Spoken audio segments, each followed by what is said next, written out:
Why, hello there.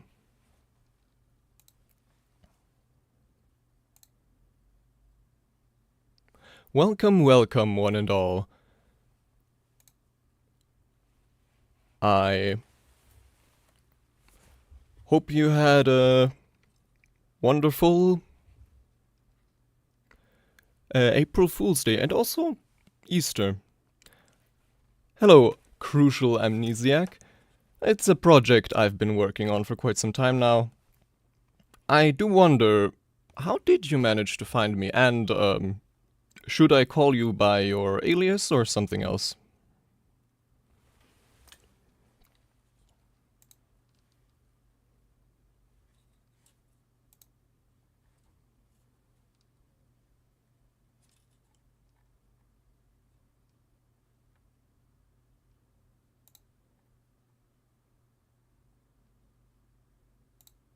Thank you.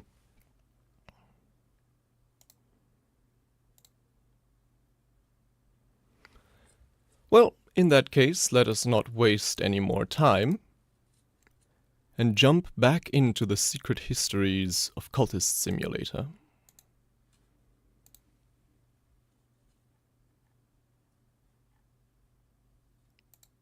Oh, hello. Greetings, Megamush. How nice of you to join us.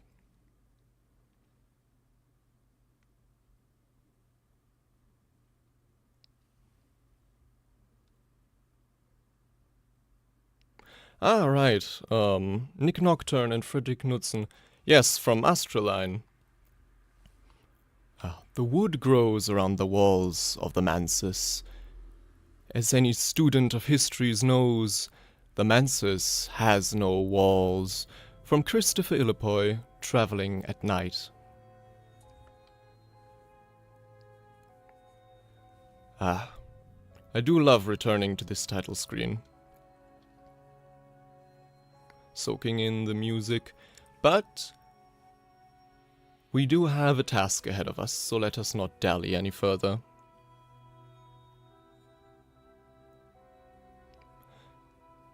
Yes, Cultist Simulator is a bit of an obscure gem these days, or I suppose it never was much more, but I found it once, I believe, thanks to Mandalore Gaming's video on it, and years later I decided to buy it on a sale and I fell in love with the game. Yes, I do know of Space Station 13,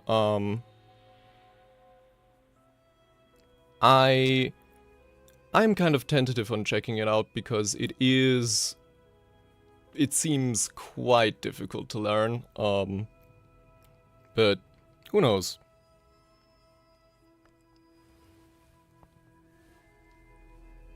Oh, maybe. But let us not dally any further, and we shall continue. Where were we? Indeed, where were we? Right, last time we had finally managed to rise to the very top of Glover and Glover. Now we occupy a board seat which carries with it a wide array of advantages, mostly the best pay one could ask for, and also some protection from scandal. My high position now affords me some protection against scandal, but if the firm grows too concerned, I may be dismissed. Very double-edged sword, this aspect. Because on the one hand, should we acquire notoriety, this will shield us from it, but it also carries with it a not insignificant chance that said notoriety will cause a scandal and we will lose our entire position without any chance of getting it back. So for now we'll try to gingerly play the role of the upright and upstanding citizen.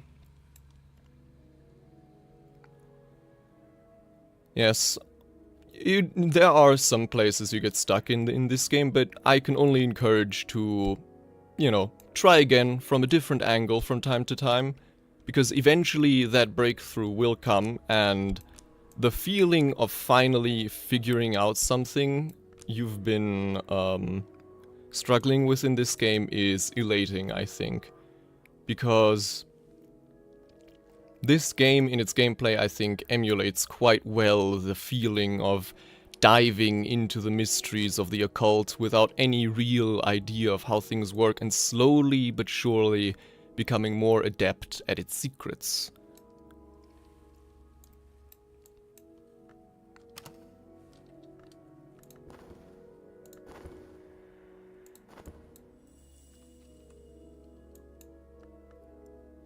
And also, most crucially, last time we finally managed to find the way to the Peacock store.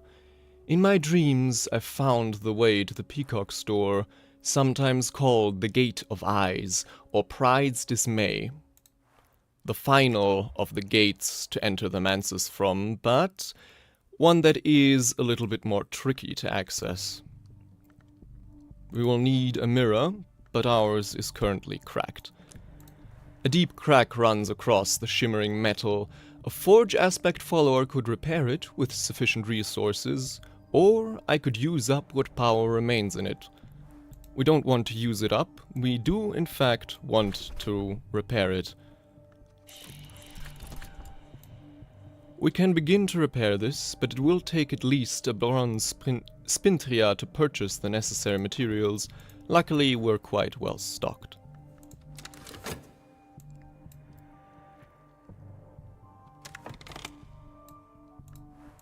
All of our skills are to their max.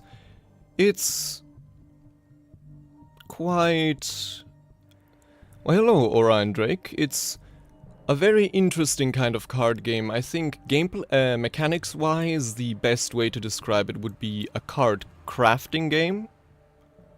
But it feels a bit reductive in this case. It's hard to describe and also hard to find any games that are quite the same, at least to my knowledge, and to be fair, I have not looked that closely.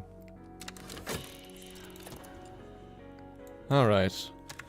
Also, our dear Inspector Wakefield here is still conducting his investigation without any success, because we have taken care to polish our image as of late. Zachary Wakefield, a melancholy but remorseless inspector of police. He has recently been seconded to the Suppression Bureau.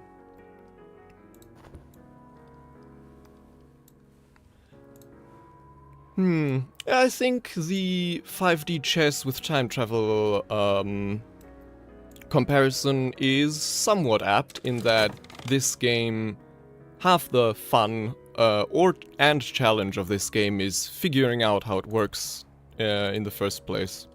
So in that case they are quite alike, yes. But I think it's best to fast forward a little bit. Our shift, or at Glover and Glover, has concluded, if Glover and Glover had a heart, it would be the accounts department, where money flows like the tides of spring. Its limbs would be its brisk, hushed administrators and clerks. But I sit with the other directors at the peak of its skull, safe, for now, from scandal and financial concerns. Yes, because a board seat pays quite handsomely. Though I suppose it would be just Glover singular now, since the younger Glover has disappeared, leaving his board seat empty, which now we occupy. As to what happened to him, well, maybe the answer could be found somewhere in our hideout, but that's far away from the prying eyes of any meddlers.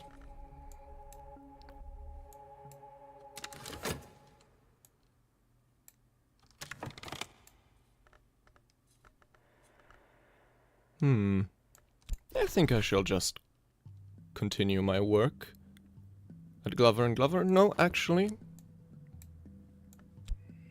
never mind. I could use the time I have in between work days to conduct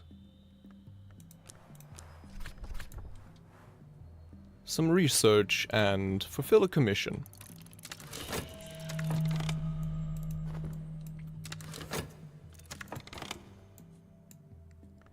Ah, and we've also been in the process of translating a text.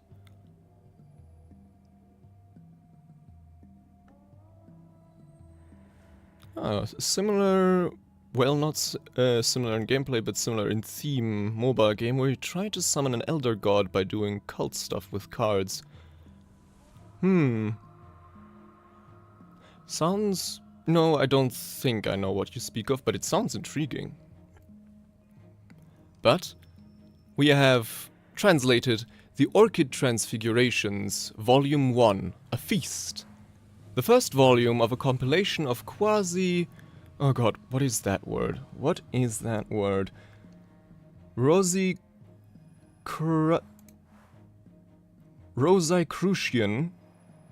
of quasi-Rosicrucian allegories, supposedly by Robert Flood. This is a later English translation, or rather, we have just translated it from the original Latin, since we luckily possess the necessary skills to do so. And so now let us not waste any more time and begin reading it. The illustrations are certainly striking. They flush the skin and glow beneath the eyelids after the book is closed.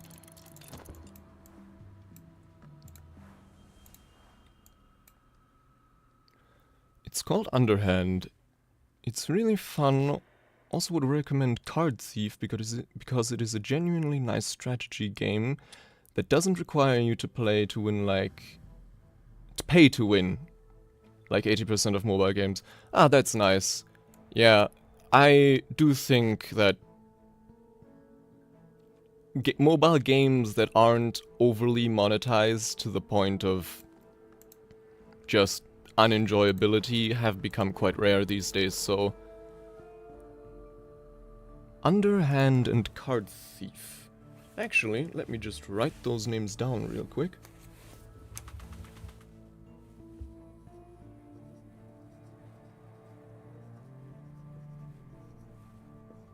Card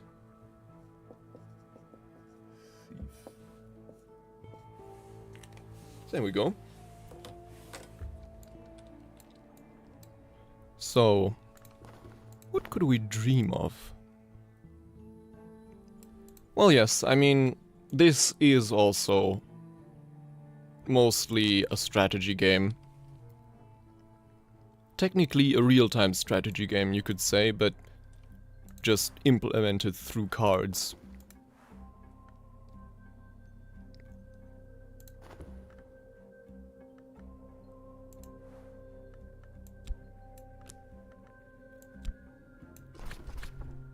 I think, while the way to the Peacock store is prepared for us, we shall go through the stag door in our dreams in the meantime. In my dreams I know the path to the stag door through the maze of the bounds. Girby will let me pass, but the path is always a puzzle. I will need reason. The stag door, sometimes called the Horn Gate or the Adept's door.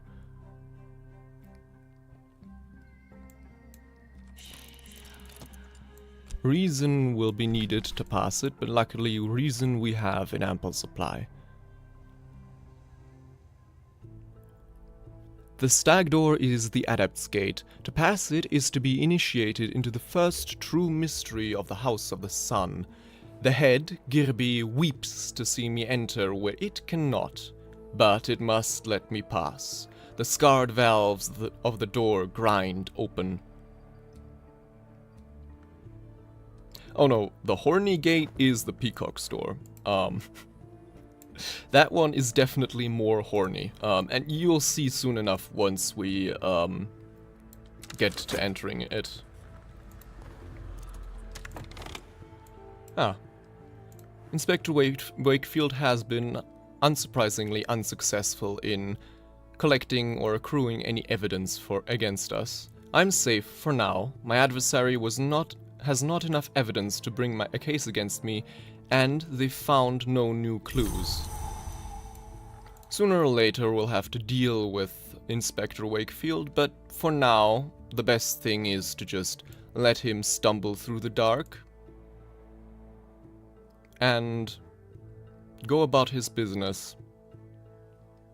For now, I don't think there's any real threat coming from him.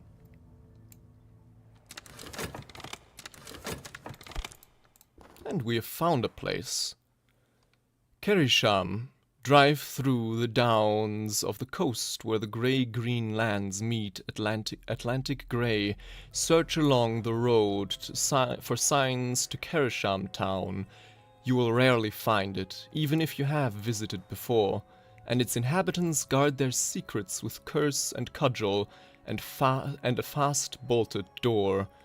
We found all the expeditions in the Shires, although we can find and visit Kerisham several times. Good to know.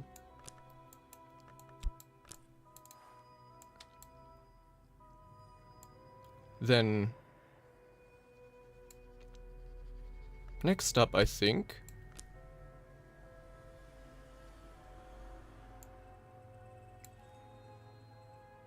thank you. I gotta ask, what is SS13?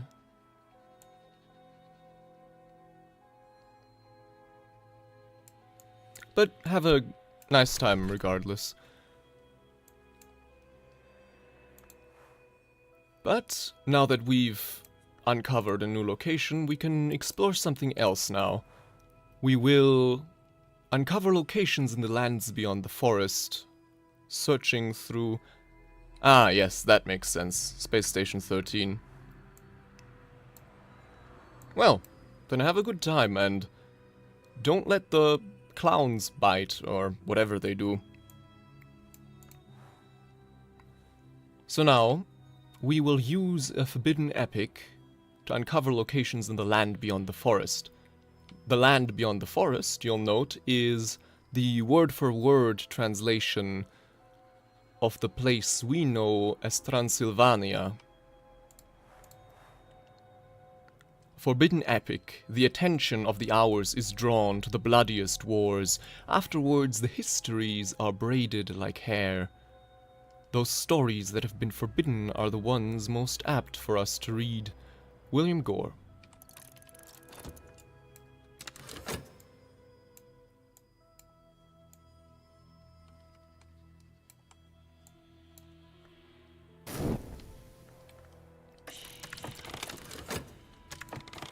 Now we must provide a bronze spinteria. And my follower is at work on the mirror.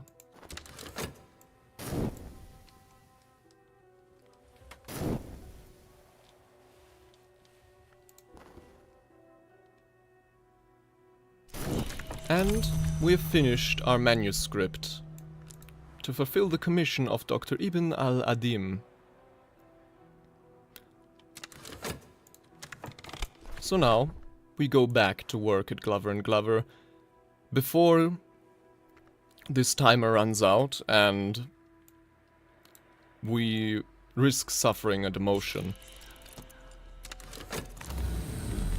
Ah. And once more we've entered through the stag door. Welcome back in the House of the Sun, the Mansus, the house without walls. At the beginning of our journey, we found the way to the wood. Not long after, through the white door into the Mansus proper, now we stand at the stag door. There's also the spider door and the peacock door, both of which we have found by now, but the entrance fee of those thresholds is quite a bit higher, and so... in the meantime, we constrict ourselves to visiting the lower parts of the Mansus. From the stag door we can go to the Ascent of the Knives, or the Painted River. Or of course, we could remain at the stag door and gain a subtle rupture from our dream, but I have no use for that at the moment, so I will try my luck at the Painted River. And we have found a lesson learned in erudition. The Painted River runs from a great chamber near the White Door, far through the mansus, to its far edge where it enters a painted delta of far cloud. I voyaged half its length last night with a stern-faced captain beneath a rust-red sail. As the clouds rose before us, the sailors raised a yearning shanty, and close-hauled the sails to best use the painted wind. And all the while the captain and I discoursed on the secrets of the House of the Sun. And we've gained a lesson learnt in erudition. We can use this with our scholarship skill to improve the said skill and gain reason. However, we have already improved our scholarship skill to its highest degree. A rarefied mind. My mind is glass, and my memory light. Reason and skill can increase no further. So, we cannot use the erudition lesson learned for that purpose, but that's not its only one. So, I'm not too saddened that this is the reward we've sown this night. Not sown. We have reaped. That's the proper word, my bad. And at the same time, we have also finished reading the Orchid Transfigurations. We must devour to be devoured. We cannot be undevoured, as we cannot be unborn. And from it we have gained a glimmering. My emotions run higher than usual. There are things I'll never understand, and those things will always be precious. But just now, I'm closer to them. Glimmering can be used with study to gain passion. It lasts only 3 minutes if unused. It is similar to the lesson learnt in erudition, in that we can increase our skill in passion this time, instead of reason with it, but there too, we've gained the never know. The more, passion and skill can increase no further. But it too holds other uses. And it's not the only thing, we've also gained a red secret. Some words are spelled correctly only when the proper ink is used. More Grail lore. Aspect of Grail, hunger, lust, the drowning waters. The principle of the Grail honors both the birth and the feast. But it is not the principle we have dedicated ourselves to in this life, the life of Jacob Blake. Instead, our current dedication is that to enlightenment. I've dedicated myself to the pursuit of higher understanding. I must see beneath the skin, whatever the cost. This makes an enlightenment victory possible. I must be a true initiate of the Mansus. I'll need to work with lantern aspect to allow the watchman to see me. And luckily, lantern lore we have gained quite a bit. Interestingly enough, not quite as much as heart lore, but that can be remedied.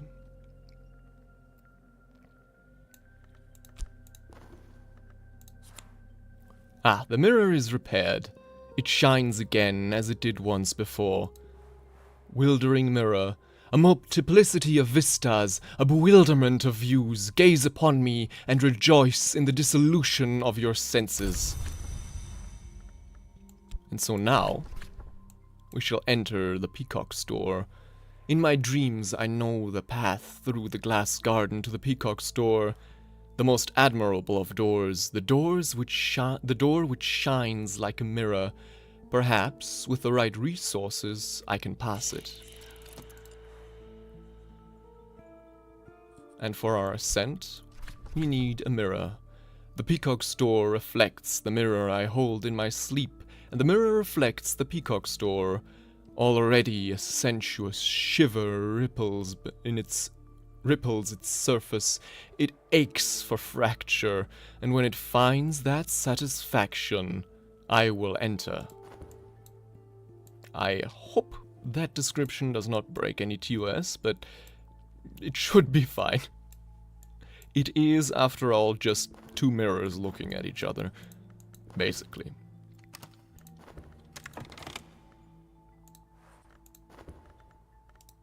And now that we've fulfilled our commission, we can hand it in to Dr. Ibn al-Adim. Dr. Ibn al-Adim, called the Alpine, has an interest in overlooked history. He has offered you a commission. Also, one very fun little detail about Dr. Ibn al-Adim.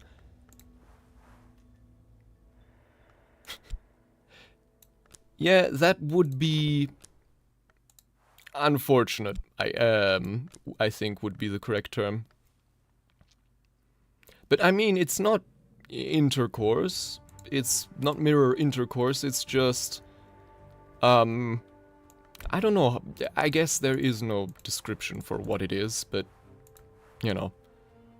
But what I was saying, one little interesting detail about Dr. Ibn al-Adim, if you look at the other people we have on our board, you'll notice this aspect, mortal. The long habit of living indisposeth us for dying. It's on all of our followers, all of our acquaintances. The dear inspector, a fact which we will make use of pretty shortly, and patrons. Almost all patrons, except for Dr. Ibn al-Adim, and also, oh god, that name, Suluchana Amavasaya. They lack the mortal aspect. Now I wonder what that could mean.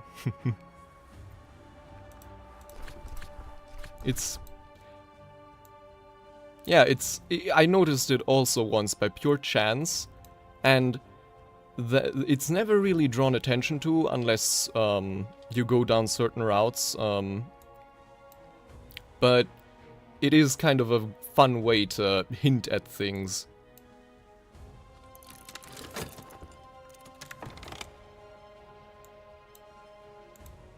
Also, one neat little thing. Last time we relocated to a darkened warehouse. We packed up shop and went to new locations. This one, a darkened warehouse. The rafters are rank with rats. Their smell is almost lost beneath the reek of the river. It's a long way from anywhere anyone would want to go. All these things are, in their way, advantages, which gives us the aspect that this place is easily overlooked. Use of this headquarters will cause reputation cards to disappear, which is very true. Every so often, this will pop up. We've taken care to locate our headquarters somewhere out of the way, and for some time, I believe, a time period of 3 minutes, it will suck up any reputation cards that might be created in that time or already exist at that time. We didn't make use of it this time, but it's good to have in one's back pocket. Perhaps it will be harder for the Suppression Bureau to follow leads to our door. It may also be harder to sustain a reputation. The latter aspect is directed towards those that try to build a reputation as an artist, which privacy will also somewhat hinder, but we're past that by now. We've dabbled in that field for a while and made use of its benefits, but, I mean, we're a board member at Glover & Glover now. We don't need to earn our bread through artistry. Instead, if we do want to paint again, it'll be for different purposes. Oh, and what have we found in the land beyond the forest? Tower Revek, The blasted stump of a building, the air festers. Whatever power destroyed this place still clings. Only one floor remains above ground, but we suspect more space below.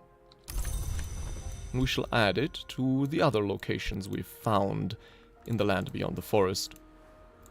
Also, quite a neat detail is that all the locations are indeed color-coded. This bluish, is it blue or is it more purple? I can't tell. I am, unfortunately, a bit colorblind. But this hue is for places on the continent. This green tint is for places in the Shires, and spaces even further beyond that, places we don't have and we have not yet found, also bear their own unique little color. But for now, it leaves we're left with the question of what to explore next. Well, we could also always pay a visit again to Morland's bookshop. To add to our library, it takes time to sort the gold from the dross, the wheat from the chaff, the blood from the water. If I buy enough books, I'll find something interesting. Hopefully, at least.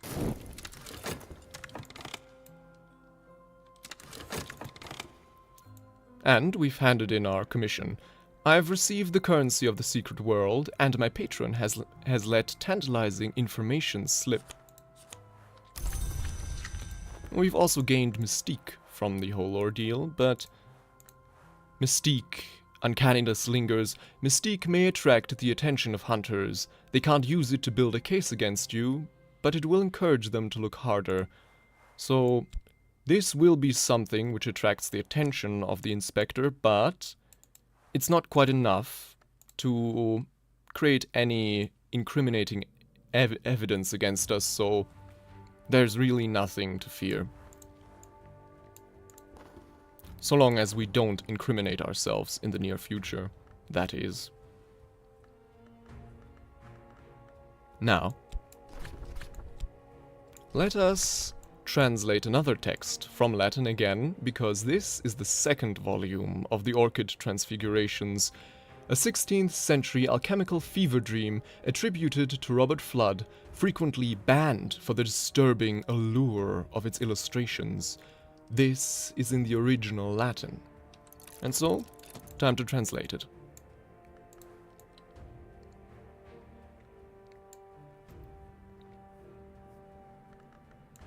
In the meanwhile, let us talk to Count Jannings. Count Gottlob Jannings represents a continental confraternity of physicians and duelists. He could use our assistance. Indeed, the good Count's fraternity in Europe is seeking particular research.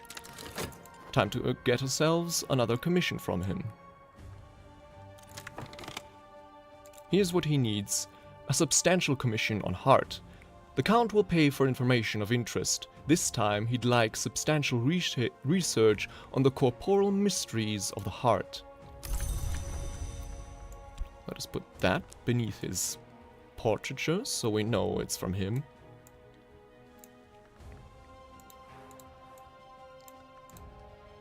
And then let us speak to our disciple Valsiane here again, for she is strong in the forge aspect. Valsiane is not a machine. We are reasonably confident of that, because she has been observed now and then to commit quite human errors, though with every passing day I suspect that certainty decreases, for she is a disciple of the aspect of forge. Fire, I once read, is the winter that warms and the spring that consumes.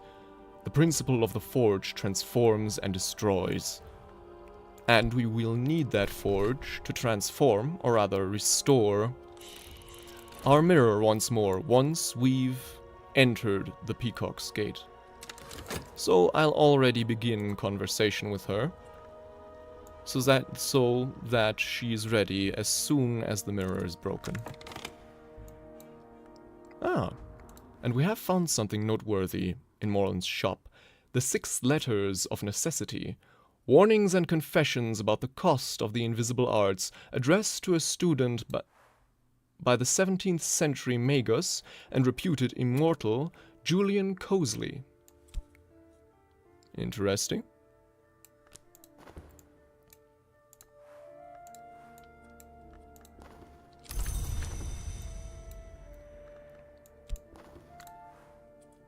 Then... oh, hold on.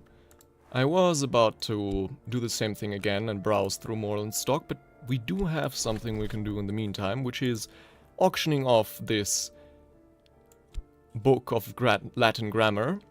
We could have used it, I suppose, to learn Latin, but as you will notice, we have already done that.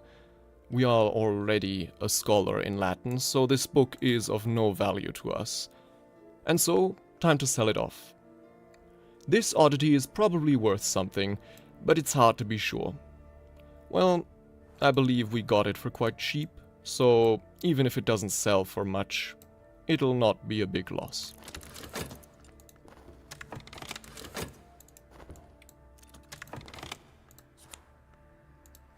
And again, we have finished our work at Glover & Glover. The hours of the working day wait in ranks before me. I might just go home after lunch. Being on the board is the good life. It gives us plenty of time also in the meantime to work on these commissions, to gain more spintria.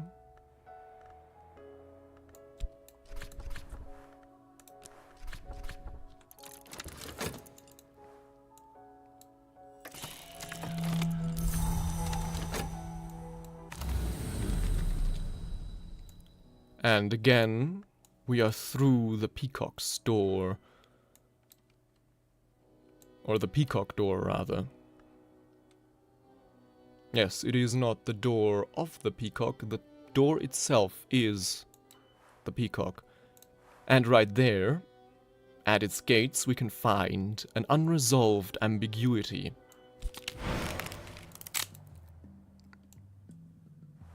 The Peacock door unsealed. Last night I opened the Peacock door, and beyond it in the bright spaces of the house I met a pilgrim adept. "I'm almost ready," they said, "to pass to the summit of the house, to prepare for the final ascent. Perhaps you'll join me. I will need allies to fight for my place. Here's a story to help you rise." Interesting, interesting.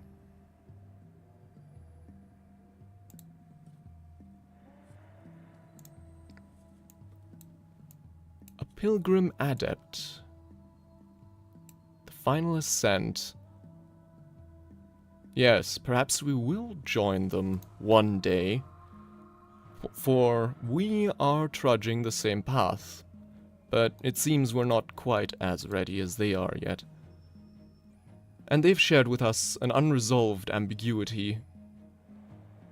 In the Mansus, the hours strive one against another. As the struggles are resolved, they iron out the impossible, exalt the possible, tie the fraying braids of what has been into one golden ribbon of future. Everything is resolved. History becomes the past. There are, however, exceptions. Exploring with this scrap of knowledge may uncover secret locations in the Rending Mountains, 3,000 miles away from among the wreck of the oldest empires. I believe the Rending Mountains are, if I recall correctly, though I'm not certain on this, some place in the Middle East or the general area of that. Possibly Afghanistan, but I'm not too sure. So now we have 2 of those. Very good. But I do want a fair few more of them. So, once again, time to repair the cracked wildering mirror.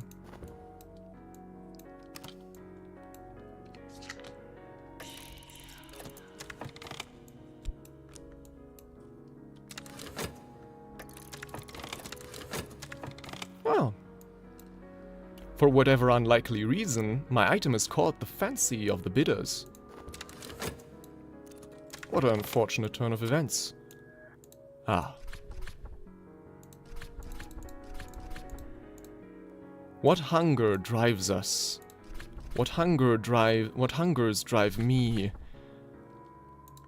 Of course, it is our dedication to enlightenment. And now, even in waking hours, I've begun to see new colors. My curiosity is becoming a physical need. My eyes will be thresholds. It is almost time to perform the work and begin the changes. But I must have enough lantern aspect. Exploration might find more. And we've grown restless. Yes, exploring these places will give us new tomes and scrolls and secret books, sometimes from other histories, but performing these explorations will attract notoriety, which endangers our position at Glover & Glover, so we have, for the moment, put a little bit of a pause in exploring, and instead we'll just work on uncovering more places to explore once it is time to explore.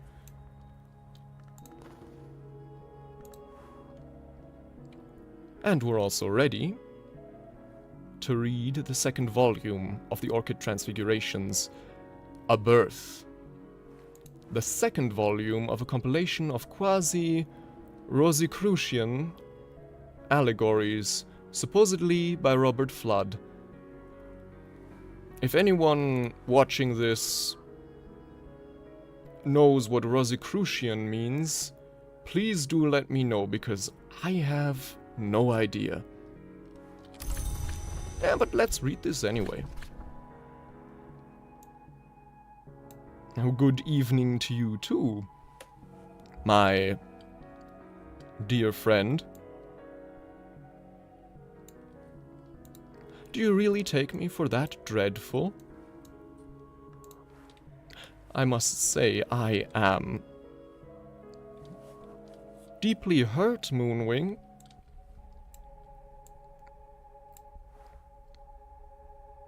But I suppose I'll get over it. So now let's read this. Flood, or pseudo-Flood. Right, since it's only supposedly by Robert Flood, we don't know if that's actually true. Apparently, suggests alignments between the alchemical tradition of Rubedo and the older Grail traditions, through the Pine Knight's quest for the Cinnabar Cup. Interesting, I have not heard of that story, here or in any other history. But maybe this will tell us more. But in the meantime, allow me to take a little sip, because I feel my throat is getting dry.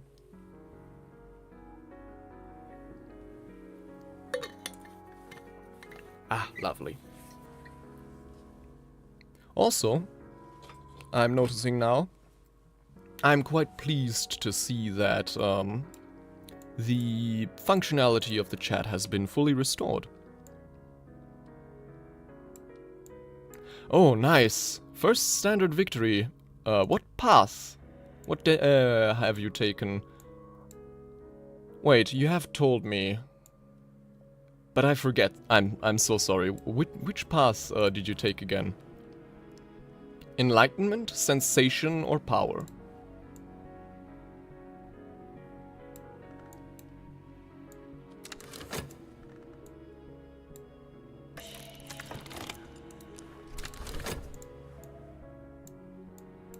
But yes, I also remember achieving my first standard victory, and I was euphoric. It really... and that's, I think, yeah. Forge, yeah, I do think Forge is probably the easiest, though... for some reason I always go with Lantern first. I don't know, it just feels appropriate.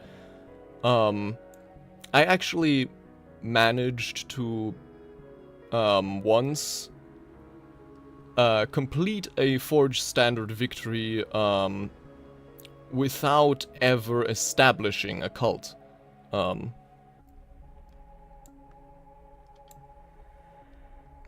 Which was quite interesting, because it's somewhat clear that the game didn't account for that. But yeah, I think yeah, 2 funds for that lousy old Latin grammar book. So actually more than we've bought it for. The auctioneer's gavel bangs. My item has sold. But yes, what I was saying is, yeah, I think what makes this game so special, or especially getting that first standard victory, is because of how little the game tells you about anything. Yeah, that's true. A lantern is reasonably easy to find and also very useful when it comes to further penetrating the Mansus.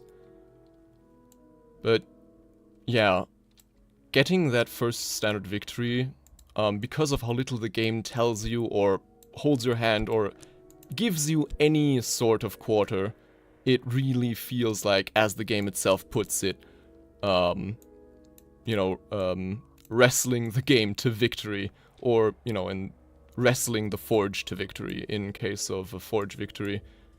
And that is an achievement.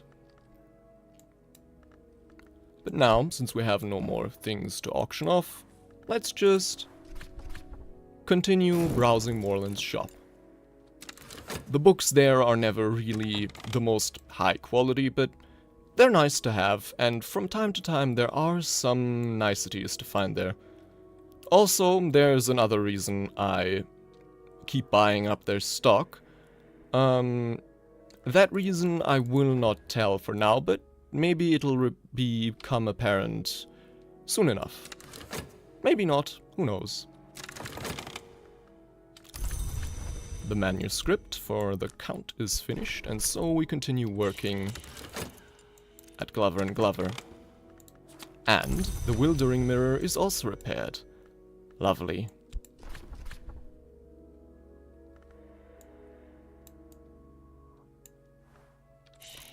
Yeah. It's really interesting that at the beginning of the game, managing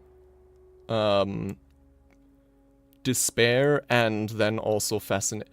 Actually, yeah, it's at the very start, despair is your main concern. Then, for me at least, it became fascination, which actually posed a bigger problem. But the further you progress, the easier it becomes to deal with those two, because the further you progress, the more you learn, the more ways you find to get rid of or actually make use of those. Ah, that's very nice.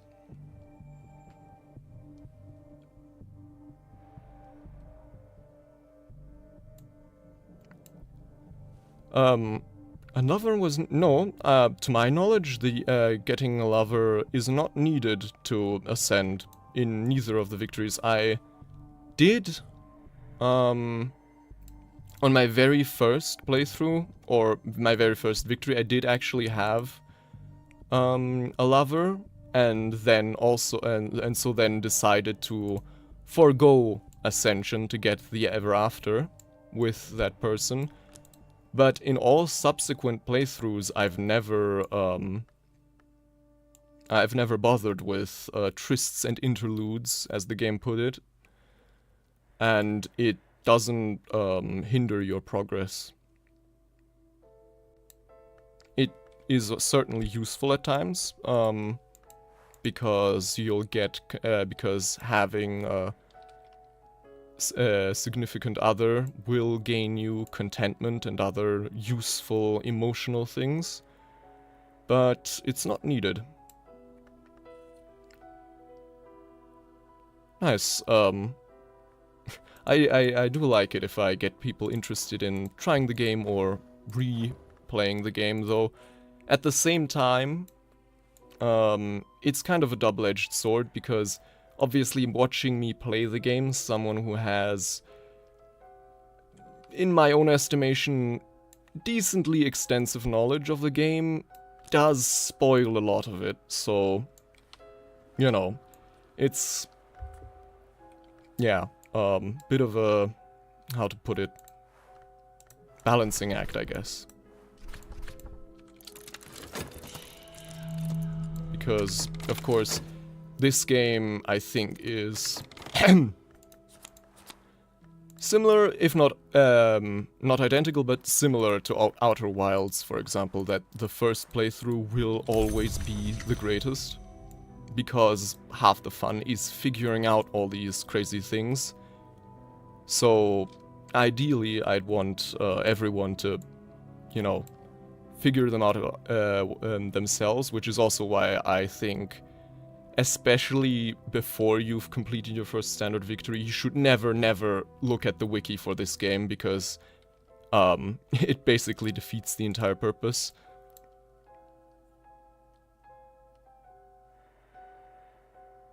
I needed 32 forge, which I provided, but then it required a significant other at the last step, which will oh no, it's just, that last thing is, it doesn't need a significant other at that very last step. It's just, if you have one, then they will go into that slot.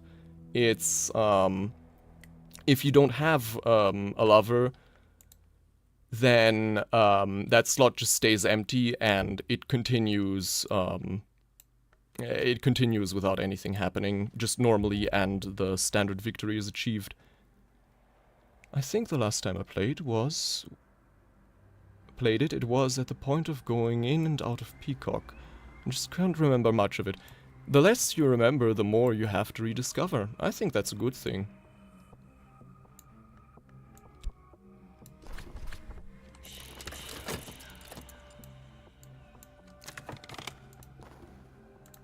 We found an introduction to histories. The 17th century mystic and antiquarian, my mistake, Claude Herceau describes divergent incidents in 5 major histories. To my knowledge, there are only 5 histories in total, at least in the regular flow of the game.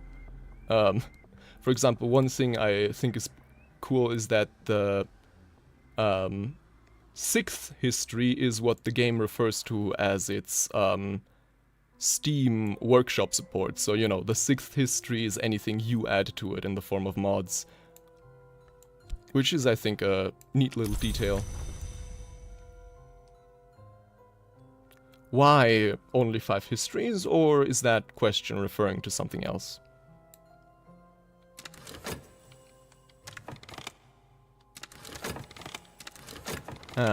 And our restlessness has become dread, and we have gained another restlessness. So I think for now we'll not do any commissions in between Glover and Glover, but paint to get our mind off things. The second volume of the Orchid Transfigurations, Seek the Cup in the Birthing Bed. The Pine Knight is told. The midwife at the birthing bed, to his amazement, is the Mountain Mother. In a fit of awe, he both gelds and flays himself. What? He both gelds and flays himself. The vigilant storm bursts joyfully from the remains. Ah! The Mountain Mother. The Pine Knight.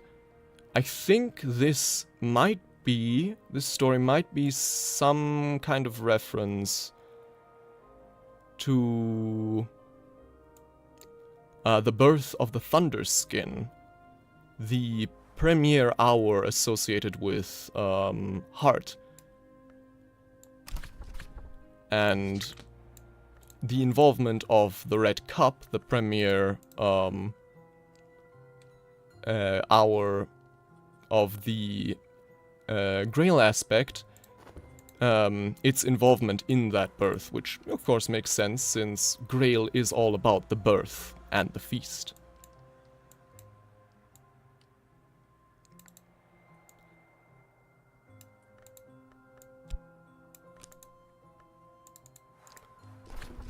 Alright, we do have this text. The Concursum Diaries, the diaries of the explorer and murderer Lars Westergren. He's unhelpfully translated them into Phrygian for privacy, a language we unfortunately don't speak yet, so we can't read it. Instead, we could read... what lore do we need more of? Forge, for example. So, judging by the color of these 6 letters of necessity, I would wager that they are about Forge. Cosley's tone is urgent, as if he suspected he might have little time left. I wonder what became of him.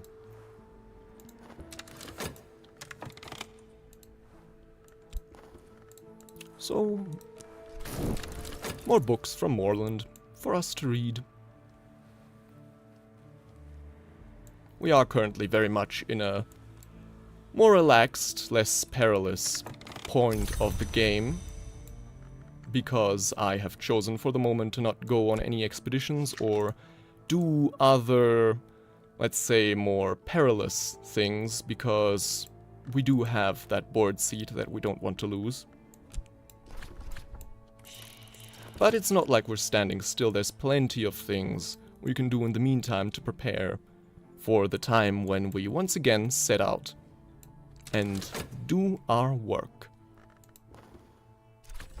And we found a collection of essays. If the mind is a blade, this is a whetstone. Study to gain an intuition lesson learned, which you may be able to use to increase reason, but as previously stated, we have already done that to the maximum of its possibilities, so also something which currently holds no use to us. And we could auction it off right away, but I think, let's just get off as many books as we can right now.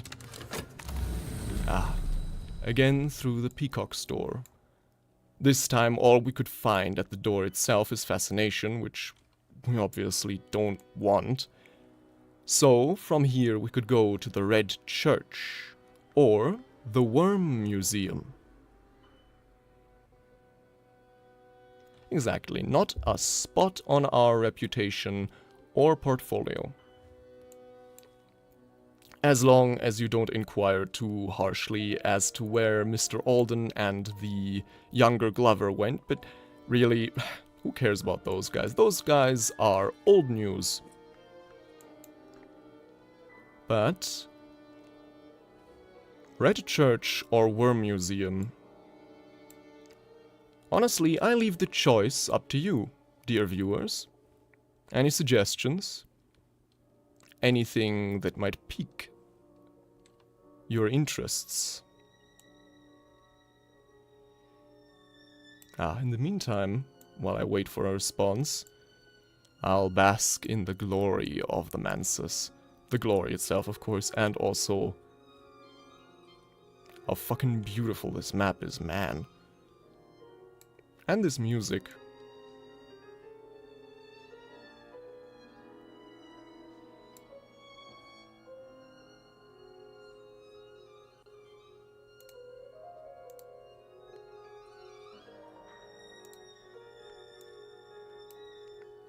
Worm. Worm it is. Yes, the music here is really good. Though, unfortunately, one thing which really bothers me, this specific track, the one for when you're in the Mansus, is not in the official soundtrack. And, that bothers me. I want it. I want it. But now, let us go to the Worm Museum, and it was a good choice. We've gained a Vagabond's map. Size in the Mansus is negotiable, and so last night in the Worm Museum I saw one of the worms who took Vienna caged next to a worm taken from the soul of a child. In dreams, they are more visible than waking, smooth and dark as jewels. The walls bear story of the first and second worm wars. The third is too recent to have passed into the histories. Ah, the worms, the mortal enemies of the hours.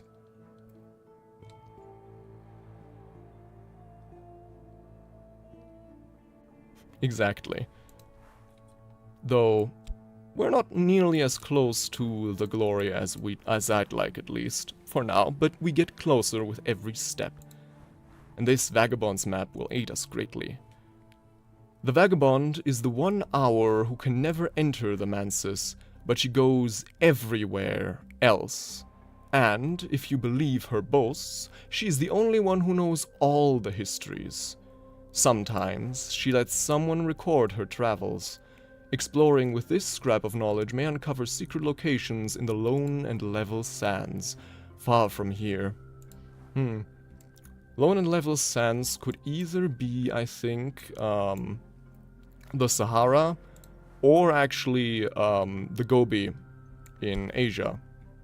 But I think there are some references that suggest more heavily that it's the Sahara. You'll also notice that this, the highest of the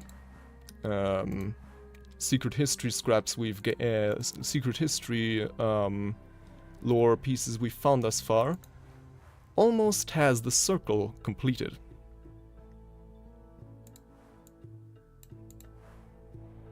The answer is yes. The moth always answers. We could, actually, combine these two unresolved ambiguities to gain a second Vagabond's map, with which we could combine the two Vagabond's maps then, and who knows what we'll find then. But I think for now, we don't have to do that yet. And of course, the mirror is cracked again, which is why I already initiated talks with Valsiane, our disciple. She's currently on mirror repair duty. I'm sure she doesn't mind. She lives for the work in more ways than one.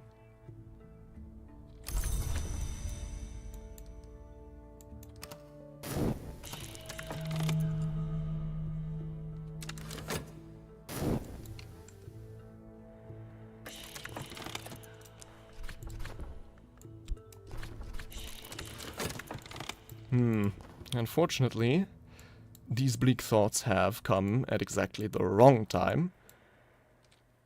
Dark days. I must be careful not to let doubts creep in. Dread may provoke full-fledged despair, and dread we indeed have right now, so say hello to despair. But, I mean, there are a few ways right now we can hopefully gain contentment, so there's that at least.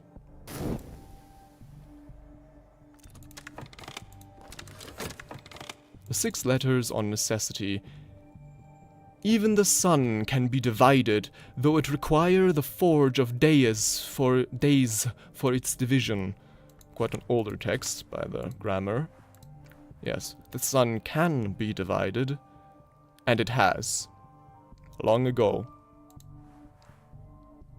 So, I doubt it'll be divided anytime soon again, but we have gained, unsurprisingly, Forge Lore. Just a smith's secret, unfortunately, but it's better than nothing.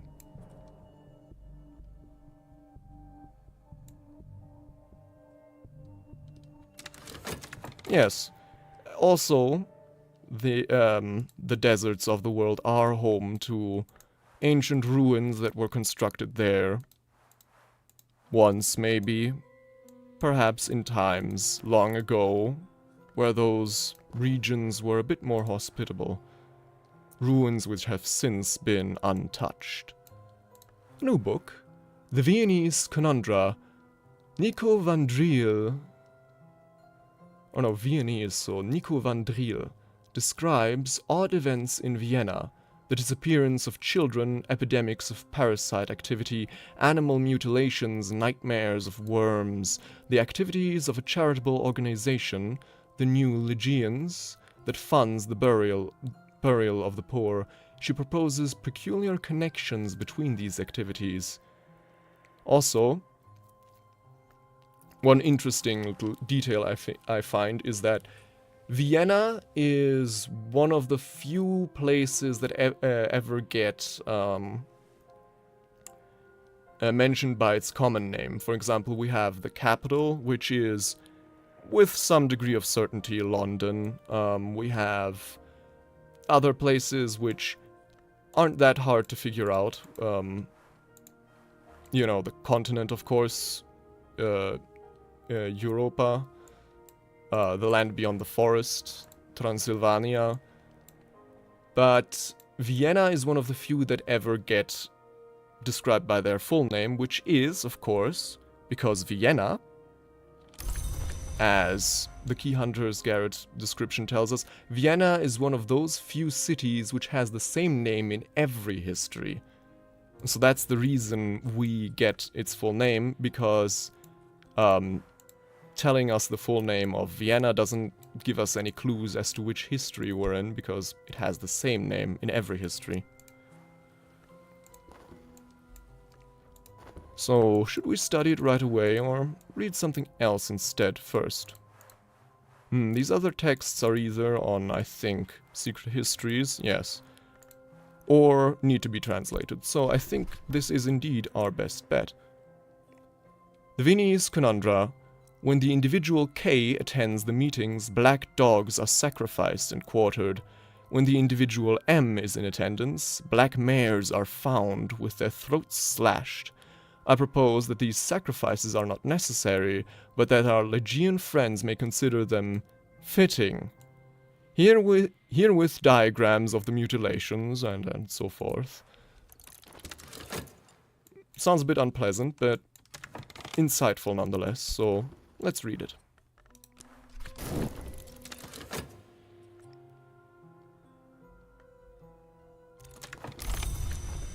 The mirror is repaired just in time to pass through the peacock's door.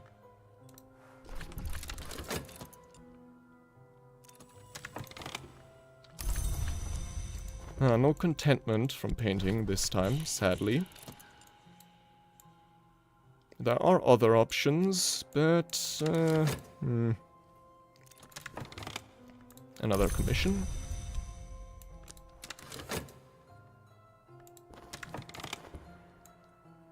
Who else can I speak to?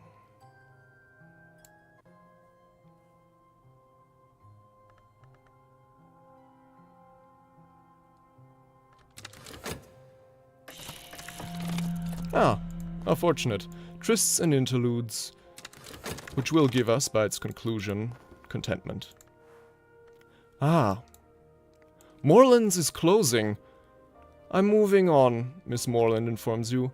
My stock is largely exhausted, and the Suppression Bureau are taking an interest. So it's goodbye. This last book is nonsense, but I've tucked some interesting papers into the back, as a thanks for your custom. Indeed, the book is something deep mysteries something. A dreadful souffle of half-digested rumor about the secret worlds and the irrelevance of contemporary morality, including a catalogue of unlikely and probably invented debaucheries. If I've bought this from a shop, it probably means there is nothing else of interest left in stock, indeed. But we have found... But Miss Moreland was so kind as to slip something in between the papers, some notes which contained a wood whisper. Lie awake and listen. The wind speaks in the branches. The house cries out in its sleep. These are the roads that chaos rides. Speak this over a corpse in a rite, with winter influence present, and the corpse will rise. Of course, moth aspect. I knew a man who captured moths in a bell jar. On nights like this, he would release them one by one to die in the candle. Moth Death is the wild and perilous principle of chaos and yearning. We have 4 wood whispers by now. Oof. Maybe it's time to do something with them. And indeed, Morland's shop is now closed. This used to be the address of Morland's, the book dealer, but I'll have to look elsewhere for knowledge now. However, now that the shop is empty, maybe we could move in.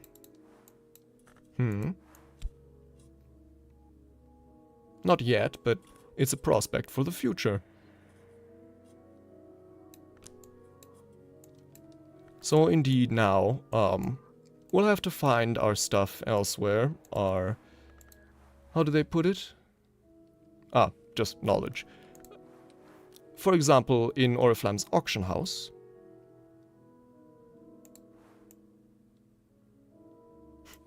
No, I like listening to the wood. It has many secrets to give.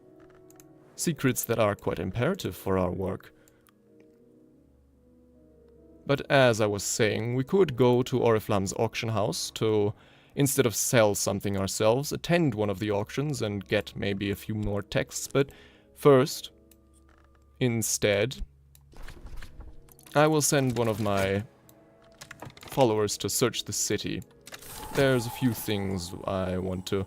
Actually, never mind. I was going to say there are a few things I wanted to find, but that's not entirely true.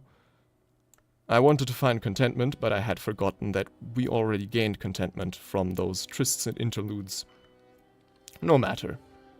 Since we visited the Worm Museum last time, I think this time we'll pay a visit to the Red Church. We could also get this splendor. Sooner or later it will become quite useful, but for now we'd have no use for it before it decays. This is the highest order influence you can get in Lantern lore. Ha! Another Vagabond's map. We're in luck. I saw the Red Church again last night. Actually the first time, but sure, whatever.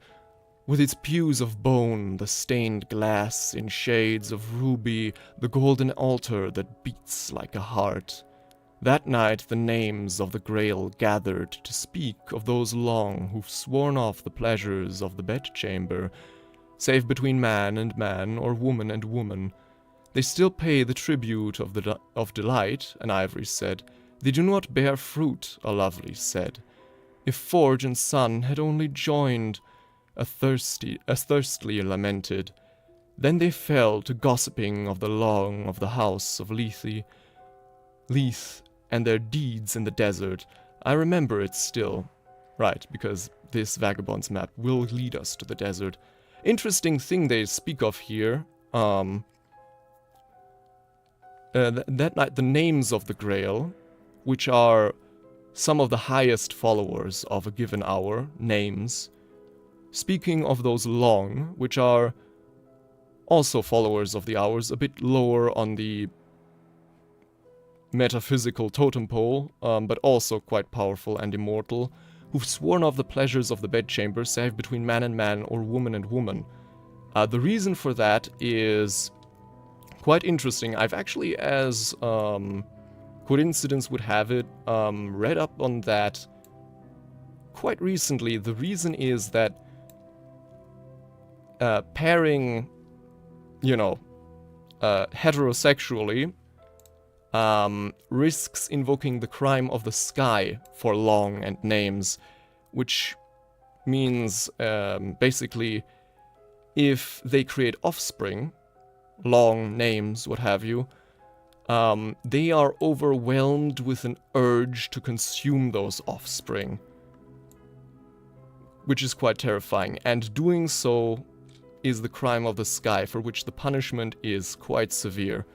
So for that reason, these Grail long have instead opted to, pair with ones of their own gender to basically avoid risking invoking the crime of the sky. Which is, I don't know, a bit strange because I believe it would be quite possible to pair with someone of the opposite sex without, you know, while also taking measures to prevent creating an offspring. But I don't know, I guess Long are not entirely beings of matter anymore, so maybe contraceptives work differently for immortals or are not really effective. So who knows? But yeah, that's an interesting and obscure little tidbit of this world's lore that I just happened to look up a few days ago, which is why I could, you know, provide a bit more insight right now. And again, the mirror is cracked. But before we repair it, I think we would first like to get ourselves a commission from Count Jannings.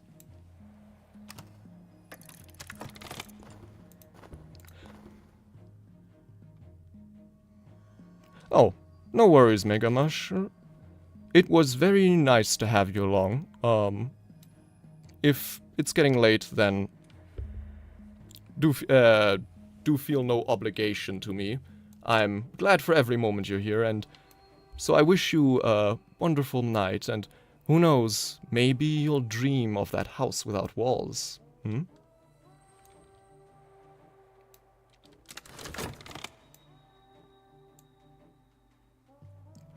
That, why it's called the crime of the sky, I don't actually know. I'm sure there's a reason, but as I was reading up on it, I did I did stumble my way into spoiler territories of the DLC, which I haven't played yet, so I don't want to get spoiled for those. So I stopped reading at that point.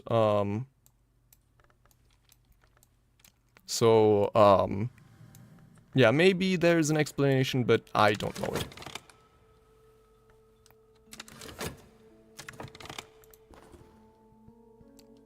Ah, my pawn has uncovered somewhere unusual. Streets strange by moonlight. Sometimes the light of the moon is a key to other spaces. I've found a place where, for a night or two, the streets curve in unfamiliar ways. If I walk here, I might find insight, or I might be touched by madness. I was originally planning to explore these streets strange by moonlight to gain contentment, but the trysts and interludes have already taken care of that for us. So now there's no more need for these streets. So instead, we're going to attend an auction at Oriflamme's.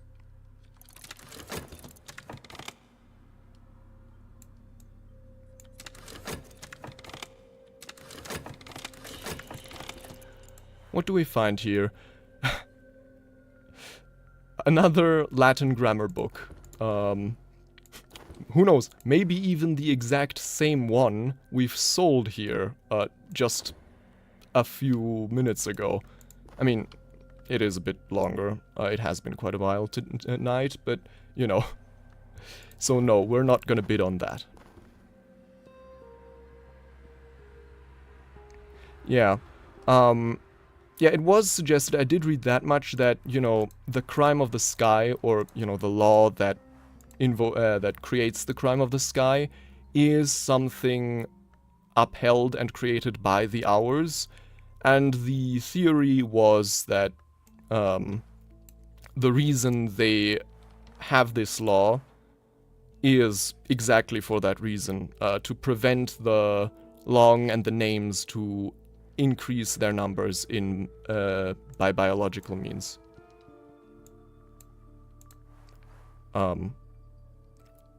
I have also read what happens to those who commit the crime of the sky, but I'll not divulge that detail for now. We've a new commission from Count Jannings, and so, next up, repairing the mirror again. luckily, we are, through our commissions, building up a steady supply of spintre, so the constant mirror repairs aren't taxing our treasury too much.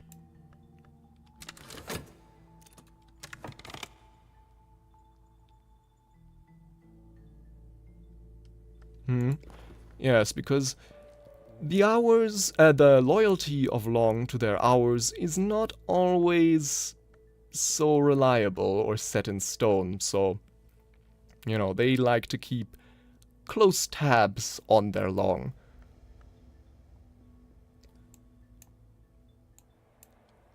The Viennese Conundra, read now. Medusa's riddle, then, I choose to render as what is not seen. There is another riddle, one I have heard rendered as what may be lost. Ah, it's the Ecdesias riddle. I will delineate some historic attempts to answer it. They are in themselves, in some sense, sacrifices. So, $5 says one of these is gonna be an Ecdesias parable. Called it. Because, you know, the text of the Ecdesias parable is exactly, the Ecdesias riddle is, what may be lost? Each Ecdesias parable is an attempt to answer the riddle. So, that's a nice bit of, you know, hinting at what you'll get in the flavor text.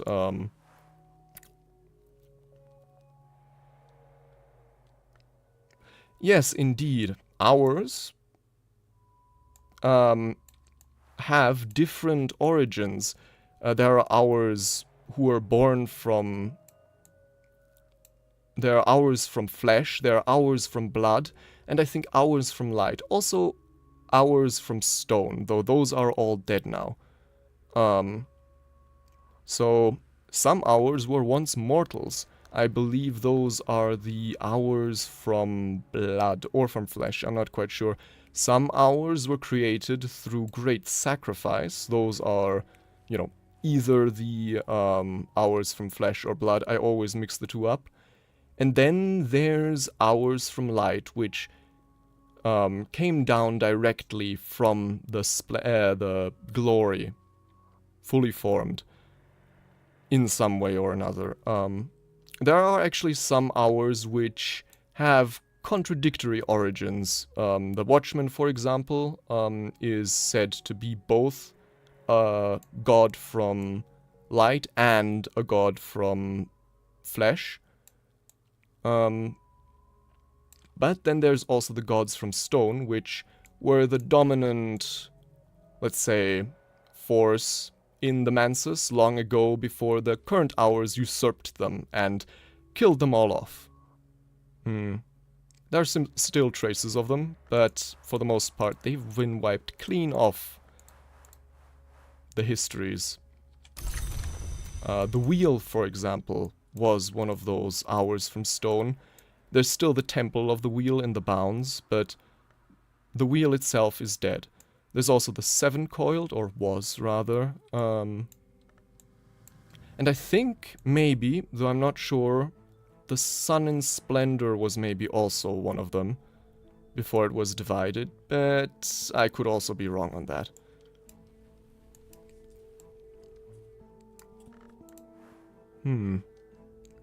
Now, we have two Vagabond's maps. So instead of studying another book, I'll study these two. Study the histories. And who knows what we'll get from it. I mean, I know, but I'll not tell just yet.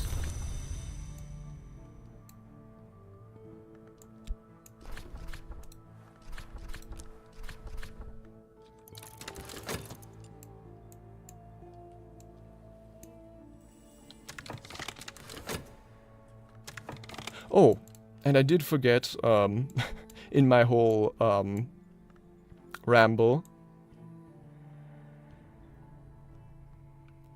Yes, the quarry in the sky, or rather actually, they banished them to nowhere, which is what happens to ours that are killed. They get sent to the nowhere, the nothing. However, there are also gods from nowhere. Some of the hours, like the mare in the tree, the crowned growth, the wolf divided, I think, also, Are hours from nowhere, shunned and hated and feared by the other hours.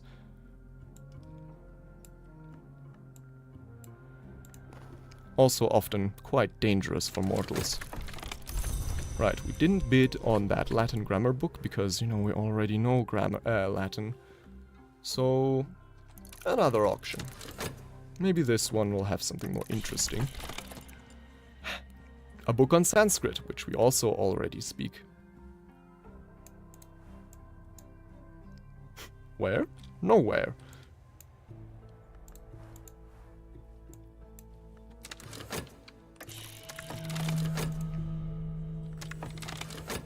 Actually, you would know about... Never mind. No, never mind. I was about to say you would know about Nowhere if you've completed the Forge Victory, but Nowhere is only mentioned in the major Forge Victory, not the standard one.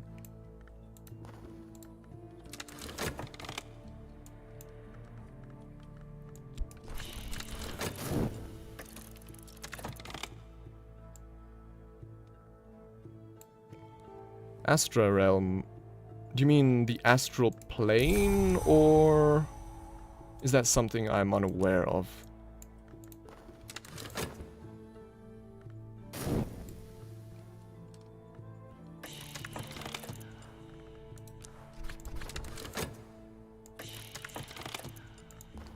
To combine these two pieces of secret histories, I'll need Eruditution. Luckily, I have some of that. The auction is over. The lot has gone on elsewhere. I retain my funds, which are of course none. I didn't bid because I didn't want the thing.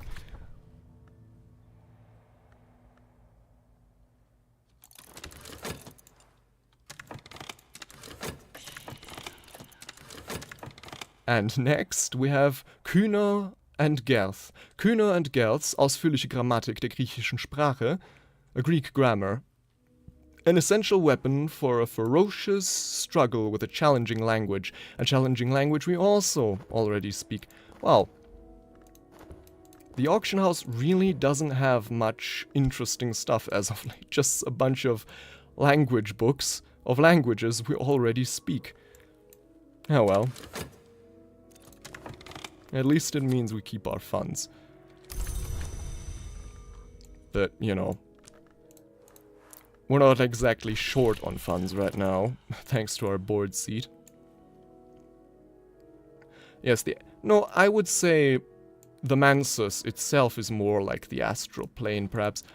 Nowhere is, as the name suggests, nowhere. It's where the dead that don't manage to pass into the Mansus goes. It's where everything ends. It's the antithetical to somewhere, which is everywhere else. It's, you could say, the void.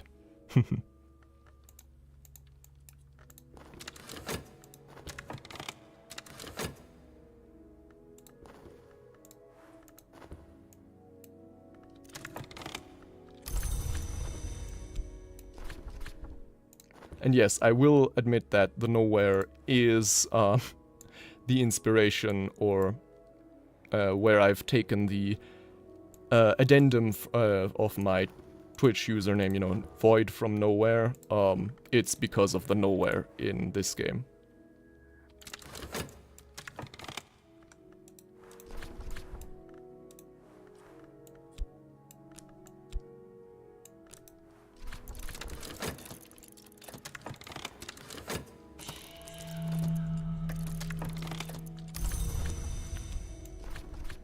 Okay, come on, Oriflamme. Give me something good, please. No, it is accessible, in a way, but I don't think there's any coming back from it. The only things that have ever come from Nowhere are the hours from Nowhere and the worms. The mortal enemies of the hours. Of the other hours, I should say. The hours from Nowhere are also more or less, for the most part, at odds or at war with the rest of the hours. Or perhaps it's more of a Cold War. Though there are some, there is some fraternization between the two. For example, I think the mayor in the tree sometimes likes to share the company of one of the wood owls, but I'm not sure which one.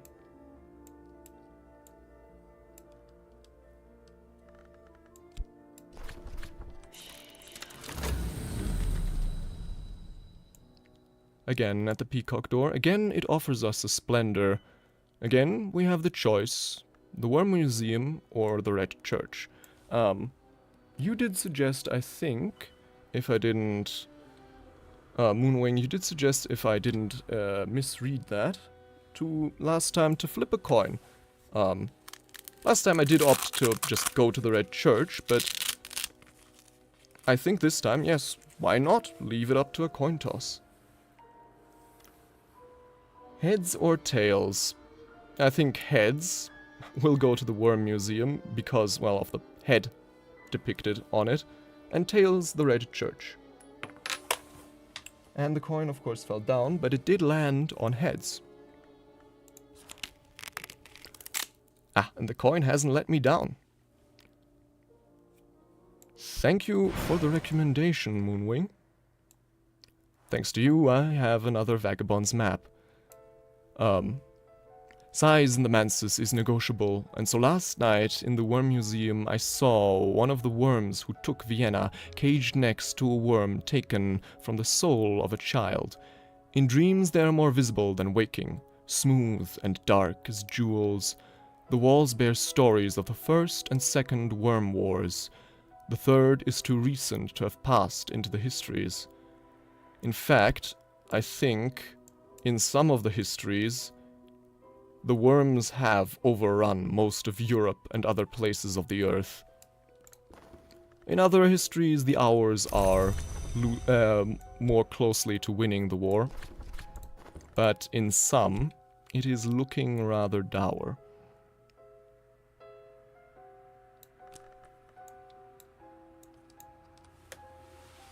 Time to pick up the coin and also allow myself to take another sip.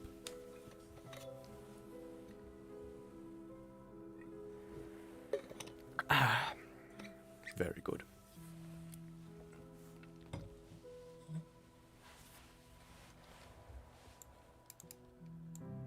Old Ones versus Catan. Alright, 40k, I was trying to sort it into one of the,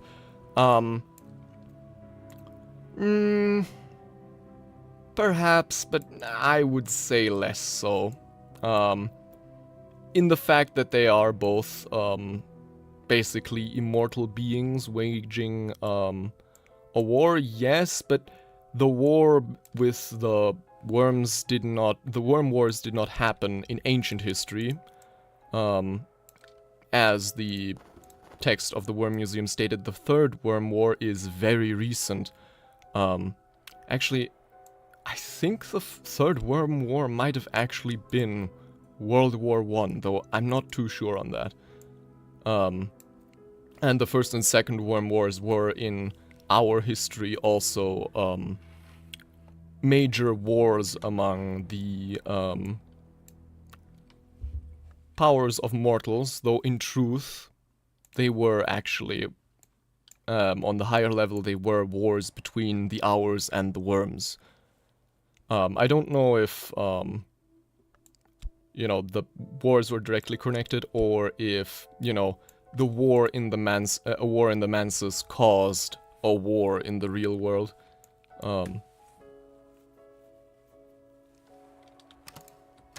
Also, both the Hours and the Worms, I think, from the way I understand it, are quite a bit different from both the Old Ones and the Catan from 40k. What have we did this time? A collection of poetry, also, to no real use to us right now, so we'll also skip on that. Oh well.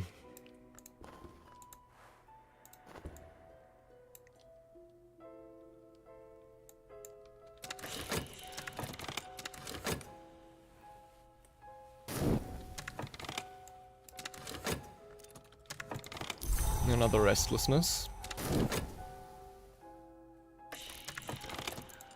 And now...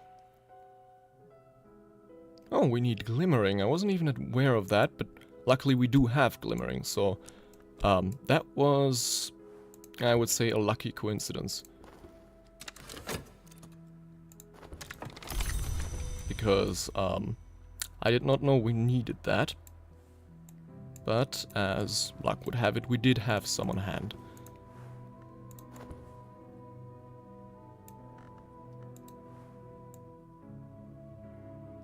Yeah, the lore loves being vague everything-wise, basically, but at the same time, it's not vague in a, at least a lot of the times, it's not vague in a way that's, you know, oh, you'll never truly know. It's just that it doesn't, like, telling you outright, but there is a concrete answer in many cases, and, you know, it does kind of want you to search for that answer. So, for example, it never tells you, where the capital is or what city the capital is, but all the clues point to it being London.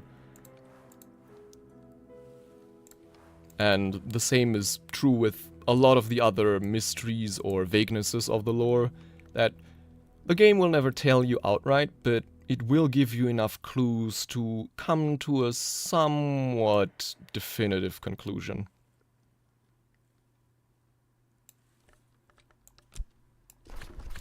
But I ramble off again. Let us instead focus on the matters at hand.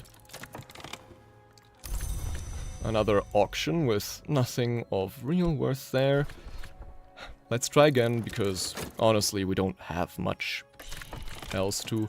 Ah, this time it's another collection of essays. Well, if nothing else, we are at least burning through all of these, for us at least, now worthless auctioneering items. So if there are some left in the, let's call it loot pool of the auction house, this does increase our chances of finding them with every time we find something that we don't need, because once an auction is over, whether or not we were the ones to take it home with us, that thing will no longer be on offer.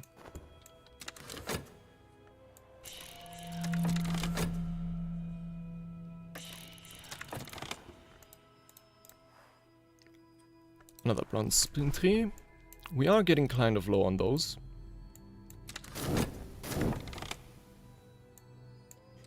Ah, thank you.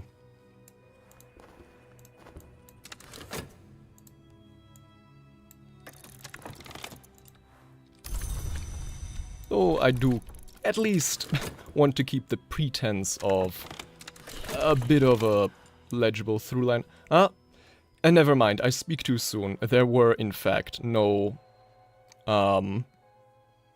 valuable things left at the auction house. Just another something something, deep mysteries something. The same thing we've already found at, we've already gotten at the end of Morland's shop, which means that there's nothing left for us to find in the auction house. Though, at the same time, the auction house still has use for us, not in that we could move there, but in that we could still bid items there ourselves, you know. For example, these collections of poetry, this collection of essays, we can pawn off at the auction house. Also, Spintrehe. They're, as you can see here, auctionable and quite valuable. That's actually a viable alternative if the worst does come to pass and you lose the board seat at Glover and Glover. You can instead earn a living by fulfilling commissions non-stop and just auctioning off the Spintrehe, because especially for silver ones you get quite a bit of money, quite a bit of funds rather.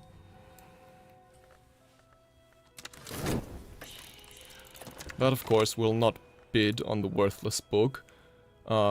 Sometimes I do buy it to basically use it as a marker to place next to the auction house that it's empty now, but I already have one of those, so I'll just use that instead. And next, we'll need illumination in our research. Usually, we would need, of course, fascination, but we can also use a library or the rarefied mind skill. In this case, we do have the rarefied mind skill, luckily.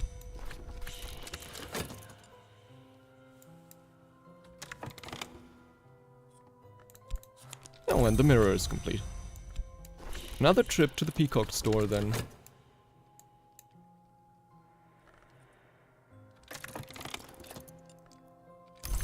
Uh-huh. And so, as I said, I now like to put this below the card as a marker to, you know, remind me. Well, I think the implication is basically that, you know, they only get new items every so often, and for the moment, you've kind of bought everything there, but I don't know, it would have been interesting if it restocked maybe every so often. I don't know. What I also think is interesting that, you know, the picture for the auction house shows this sculpture, or perhaps not sculpture, of a disembodied hand.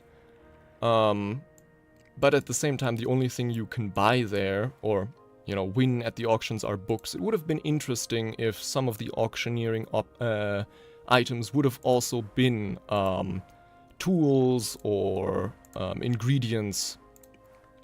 But oh well. So, now that that has indeed come to pass, the auction house is empty, and so that leaves us with only one other aspect of finding new books, which would be expeditions.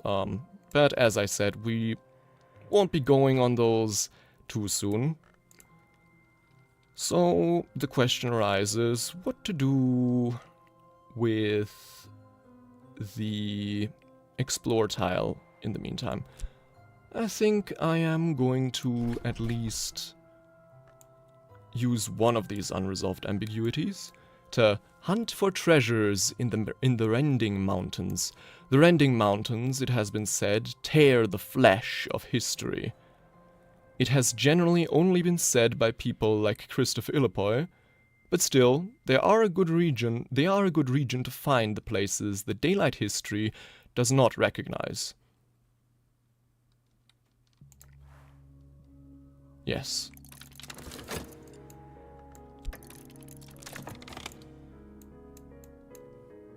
Also, we can talk to someone now.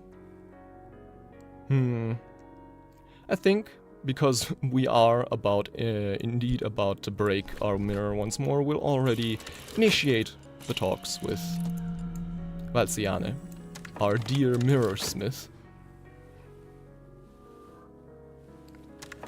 Actually, yeah, it could also be Tibet. You know, the Himalayas. But I'm not quite sure. It's either, the Rending Mountains are either the Himalayas, or, you know, the mountains, I don't know what they're called in the Middle East, you know, around Afghanistan, since, you know, Afghanistan, for example, is a very mountainous country, but I don't know what that mountain range is called.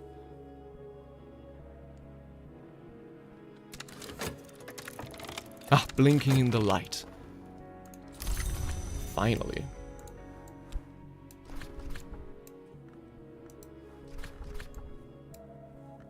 Reason and reason for a very substantial commission.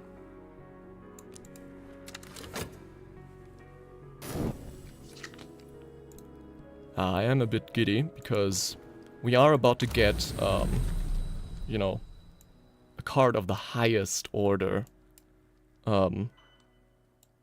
in the lore aspect of Secret Histories. Again, War Museum or Red Church, again, I think I'll leave it up to the coin. Ding! Tails this time. And so let's see if the Red Church has any tails for us. Indeed it has, I think. Each of the stained glass windows of the Red Church is devoted to a distinct appetite, and the scenes they show are from life. Last night, in one of the uglier windows, I saw the appetites of certain public figures satisfied in private. Yeah, I don't even want to know. I know he won't want I know he won't want this information made public.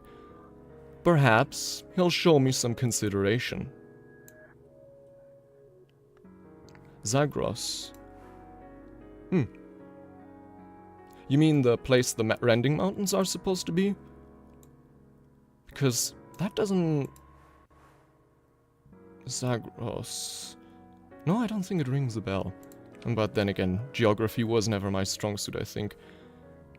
But yes, quite interesting bit of text here. We have basically inadvertently spied on a high-ranking public figure through the stained glass windows of the Red Church and seen some unseemly things this person likes to participate in, which of course gives us leverage. A favor from authority. I've learned something that will earn me a favor, once only. This will preserve you or follower from imprisonment, but it cannot be relied on.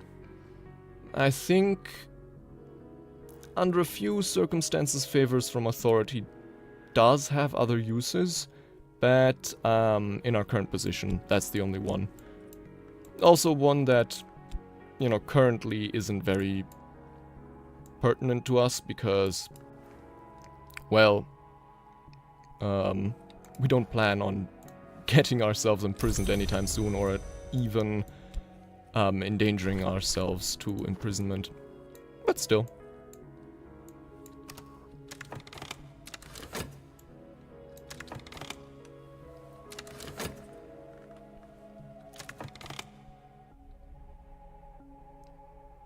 Yes, I have noticed that it takes quite a while for, especially the YouTube messages to come through. Unfortunately, that is an issue I haven't been able to really fix, or it's not one that I can really fix in my current position. I could maybe try to switch to a different, you know, multi-chat provider, but I don't think I'll find anyone anytime soon that meets all my requirements. Exactly. And so, in the Rending Mountains, Zagros, as you say, we have found the eye of Maui. We have read of a sultan who, 800 years ago, could sleep only beneath the stars. 800, I thought I read 8,000, which would have been quite remarkable. He ordered the construction of this observatory so that the stars could be accurately depicted on the ceiling of his bedchamber. Regrettably, the stars they saw were not safe for the unprotected human mind. The Sultan's successor ordered the observatory sealed. Intriguing.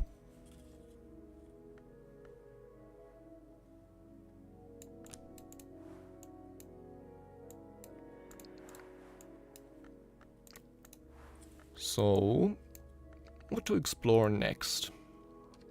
We're kind of running short on options a little bit. But I think we're about to get a new one. Yes. I've increased my knowledge of the secret histories behind the ones we know A Port Noon anecdote. The highest order of secret histories. Port Noon is where the long go to enjoy the sea and the sun, to drink from the spring that makes them forgotten, and to stay out of trouble. Mostly out of trouble.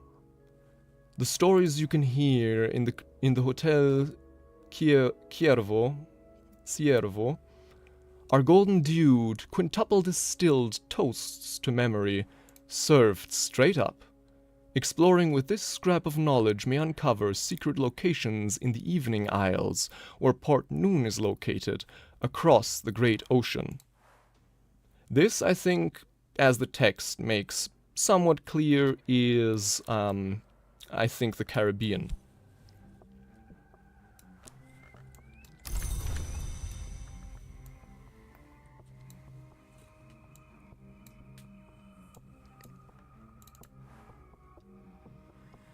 And so,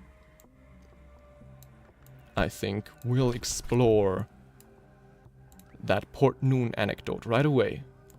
To look west to the evening isles where the long still walk. Across a bright far sea, Port Noon lies. Exiles, monsters, and visionaries have long favored the waters around it. Perhaps we shouldn't get too close, but it might be useful to get close enough.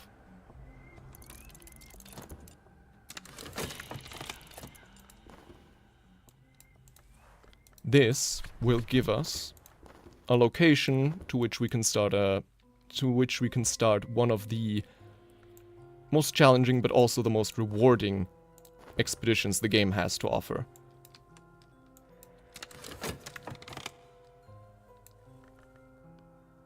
In the meantime, though, because that does mean we are out of new things to study, let's read.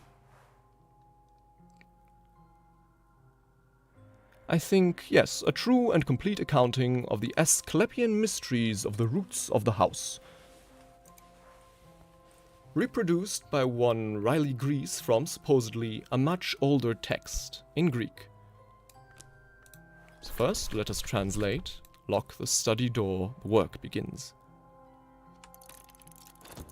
Yes, I would need summons for the trip, though, at the same time, summons do require the work field. Usually, I would have enough time to, in between my shifts at Glover and Glover, to complete a summoning. But if something goes wrong during the summoning, it'll always take longer. So, I'll have to figure something out.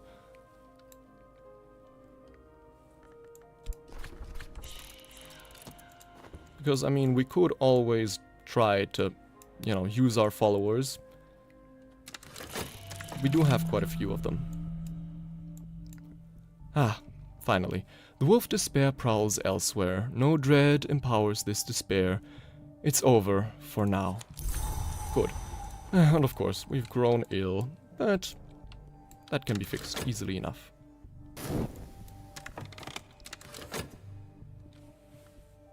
But not before I've taken a little sip.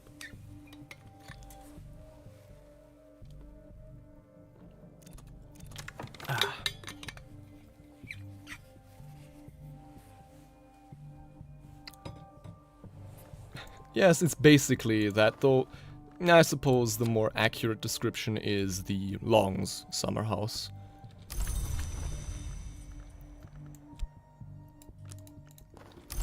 The mirror is also done, and so we can enter the peacock door again.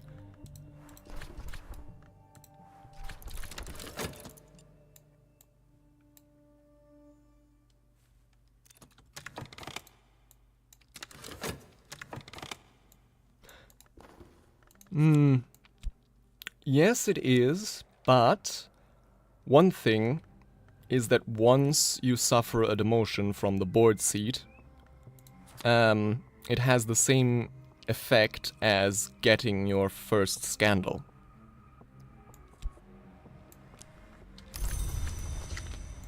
So once you've been demoted and work your way back to the board seat, you've blown your first your one protection, and it also means that the work takes longer. I think from 45 or 50 seconds to a full 60 seconds. So I want to avoid that as much as possible.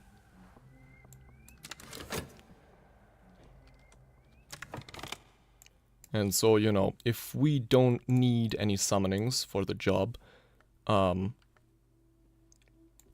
that would be for the best. And to that purpose, I think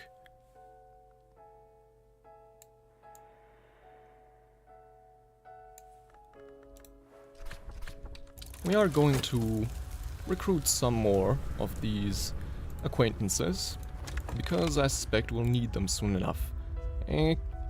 Exactly. I was right, in fact, because we found Raven Isle. An extinct volcano lifts its head from a fervid tangle of emerald jungle. Immortals fallen to the vilest crime of their kind are exiled here to roost, guzzling the blood and cracking the bones of unwary travelers. They must have acquired some interesting toys over the years.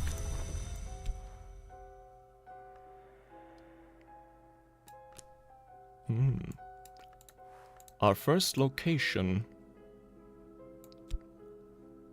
in the Evening Isles. I'm gonna just test the flavor text for now, to maybe get a hint of what awaits us here. The chiefest peril of Raven Isle is the Sukuyants, the fallen immortals.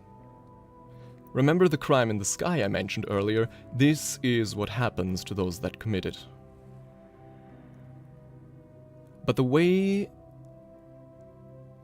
there across the sea will be hard, and the isle is full of voices which carry the curse of visions. So we'll need, with certainty, something to get us across the sea, and something to protect against a curse, and something to deal with the Sukuyants.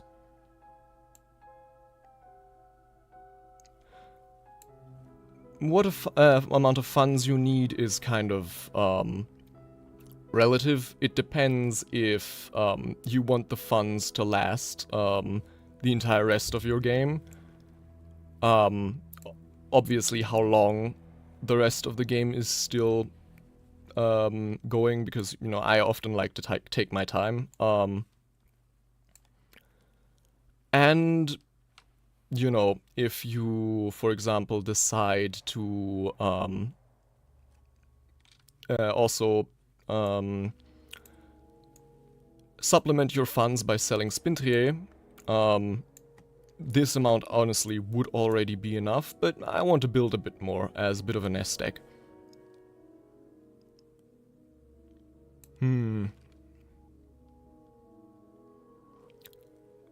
Lantern, Edge, Heart. No, I think Heart definitely against the curse. Edge, I don't. The problem with Sukuyans is that they are fallen immortals, but they are still immortals. They cannot be fought with Edge. But there are other ways. I need to remember what those were, though. I won't explore it just now, but, you know, prepare all things that I need for the exploration.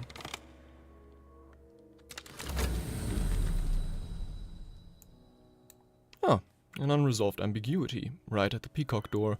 Let's take that.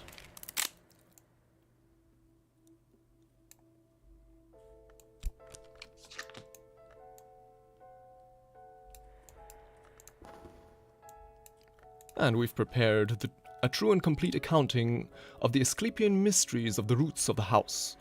Descriptions of the Asclepian mysteries reproduced by one Riley Greece from, supposedly, a much older text. It's unlikely to be genuine, but it makes a reference to the house without walls and its wood, right there in the prologue. So, whatever this is, it's not a complete dud. This is very obviously not an antique text. At the very least, it has been badly mutilated.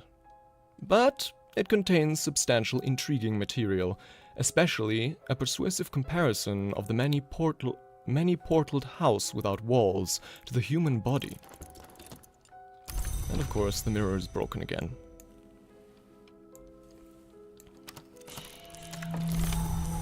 And for now, we won't return to the House of the Sun anytime soon. First, we need to heal our body.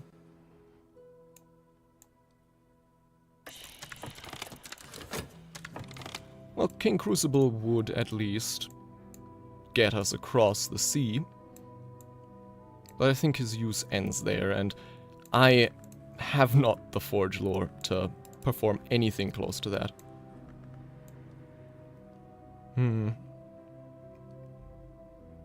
What more could I gain from exploring?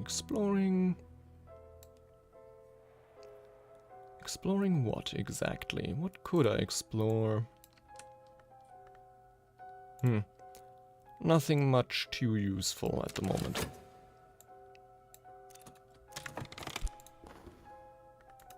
But Kat Caro is now a believer, a bright-eyed, watchful woman who recalls her dreams perfectly. Another lantern follower. And of course, let us not waste any time and induct her into disciplehood.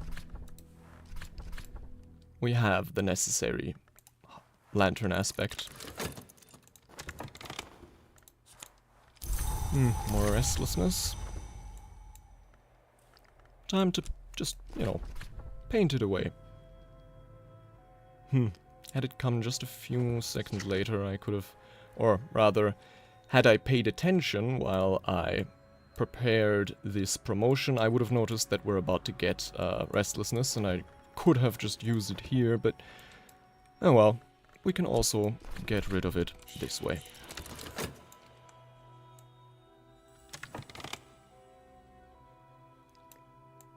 Yes.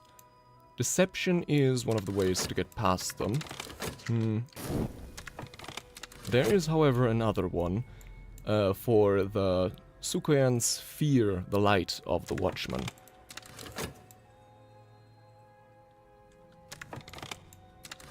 Which is why I am currently promoting another lantern follower to a disciple. The direction of death is down, the book explains. The peacock door has been considered a rent or an abrasion, but in some respects it is more like a mouth, if not a more treasured point of entry. Ugh. My god. Discussions of the doors include a rite which may conjure creatures through those doors, although the key incantations are missing. We've gained more words that walk and have discovered Rites of the Map's Edge, but we already know that one, and so, as it is a unique card, the previous one disappears. Obviously that's not a problem, but, it does also mean we gain nothing new.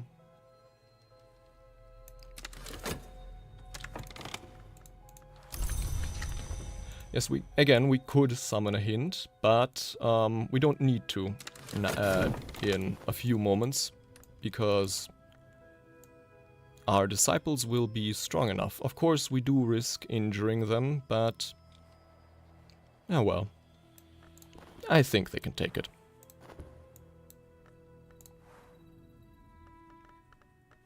This is also in Latin. Let's translate it. De Horis, Book 1, in Latin, a 19th century reprint by the indefatigable Nathaniel Darcy Evers of a 14th century Latin translation of a 4th century work, Oh wow, this is moth alright. If the color didn't give it away, the absolute clusterfuck of this explanation sure does. So a 19th century reprint of a 14th century Latin translation of a 4th century work. Yeah, just moth things. The inspector at work again. Kat Caro, a disciple. She still performs in the theaters sometimes. Kat Caro, the posters say, finds the path. Kat Caro knows the way. Wait a second. Is that a Dune reference?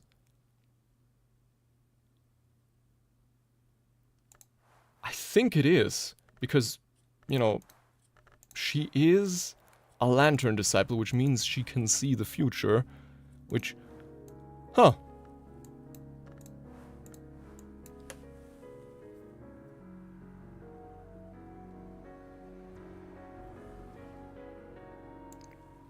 Well, the thing about summons is they are very powerful, and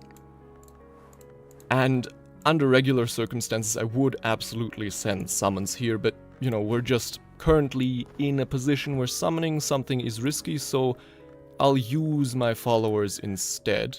They're less powerful, but they still get the job done. But, you know, summons are usually more worth it.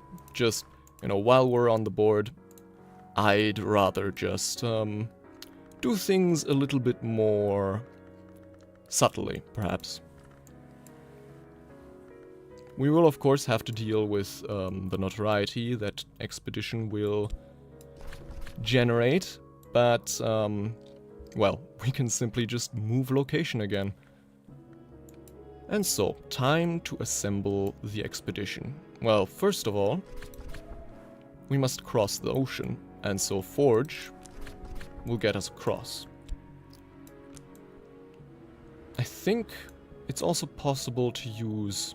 What was it? Forge or... Wait, Forge or Heart? Was it Forge or Heart?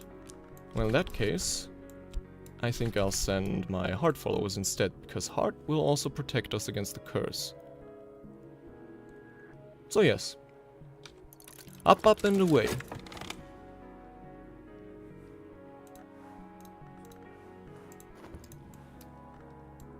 Well, yes, followers do have the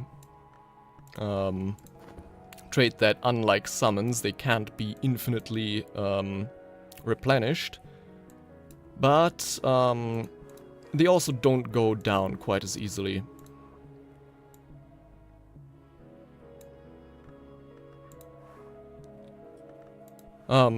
Yes, seers are, you know, lantern followers are basically prescient. And the highest order of lantern follower is a seer, though I don't think we quite yet have the things we need to, you know, get one. Though that could change actually very quickly. If we just pay a few more visits to the Peacock Door.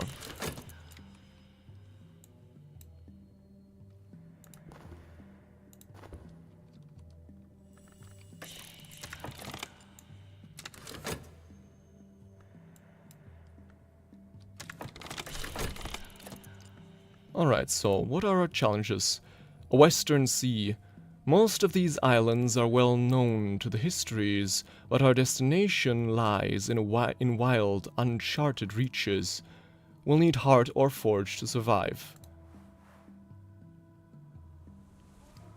Yes, exactly. Sufficient lore, but to the 21st... No, not exactly specifically lore, but the necessary aspect, so in this case Lantern, to the 21st degree. And this only has 10 degrees of Lantern. A Lantern Disciple only has 5 degrees of Lantern. That only brings one to 15. to get to that full 21, you'll need quite a bit more. So I either have to study more lore, or the much easier path is getting something else to add to the ritual to add more lantern. But yes, so we have the Western Sea, for which we already have 10 heart, which is as much as will make a difference. A 5th eye curse, heart or winter, we already, again, we have the heart. Though, obviously it's not always certain, which is very troubling, I think, about curses. We need heart or winter to suppress this curse, otherwise it will not keep us from our goal, but it may trouble us later. We'll just have to hope that we make it through. And the Sukoyans. One might mistake them for old women, until they discard their skins. The place is aswarm with them. They are strong as strangling roots and at least half long, but they can be deceived and they are very wary of light. So yes, indeed, all we really need in addition is sufficient lantern or moth to ward off the Sukoyans. And we do have sufficient lantern and moth too, but let's go with lantern.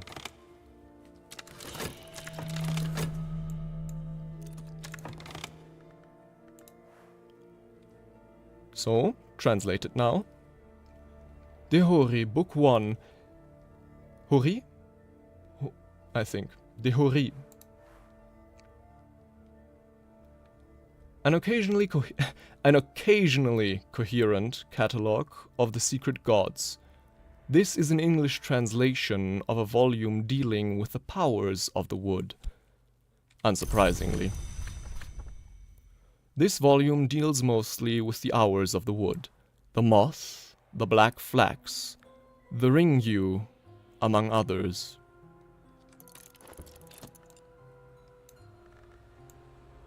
So dream, I think it's time enough to dream of the peacock door again before, you know, the mirror becomes available to us.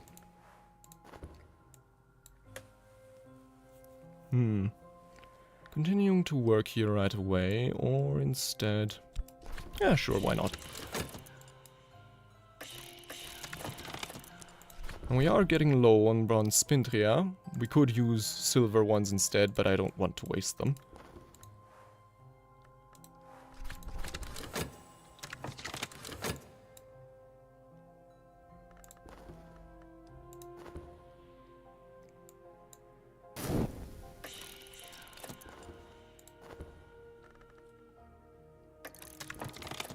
Ah, safe across the sea, we're in luck. We call upon the sister and witch who cannot be touched. Storms rise for the thunder skin and subside for the sister. The right words should carry us safe across the sea. Wave lashed and sea spattered, sun scorched and salt stained. But here, safe across the sea, the first challenge is overcome.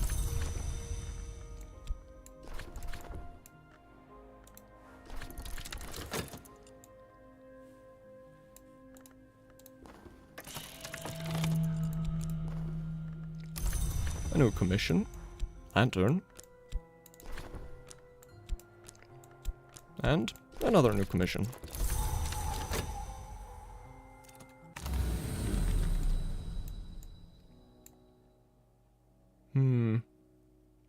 Yes, I think we will go right for the unresolved ambiguity. There was a vagabond's map in the Red Church, but sometimes it's better to play it safe.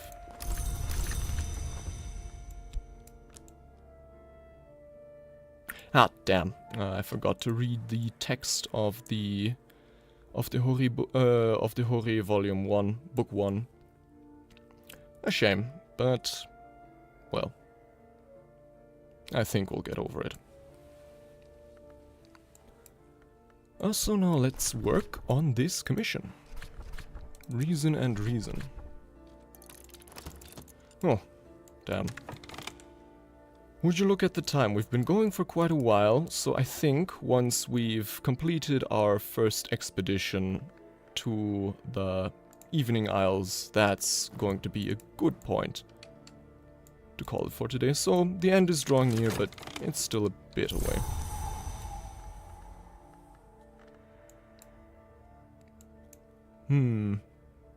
What could I study next? Combining some more of these unresolved ambiguities. But for that, I will need our Refined Mind, Erudtion, and Glimmering.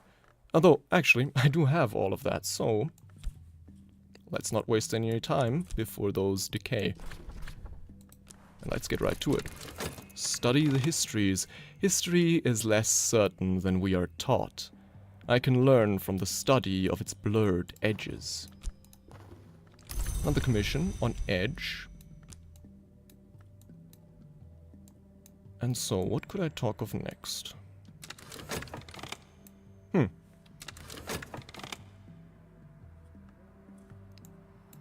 Yes, exactly.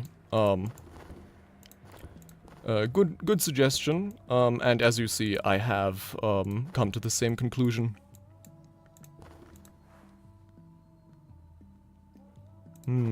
Oh, what could I dream of? Could just go to the Peacock store again.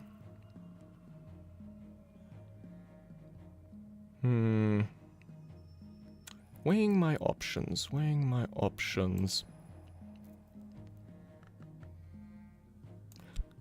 not, while we still have one last bronze spintrier. Let's just use it.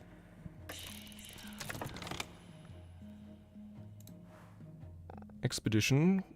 Plans for the next challenge. I'll need one more fund, and that should give it enough to overcome all remaining obstacles.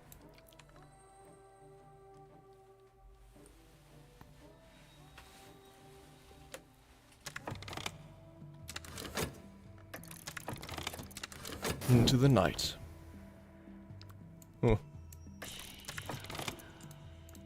We call upon the watchman who illuminates. Yes, Sukoyans in the dark. The night air rattles with them. Duck low, they are much too strong to be fought. But we may be able to deceive them, or drive them off with Mansus light. Call upon the watchman who illuminates. We most likely have power enough to keep them at a distance. Well, our chances are as good as they're ever going to get against them, so let's just hope. Wait a second. I completely messed up the order of operations for the repair.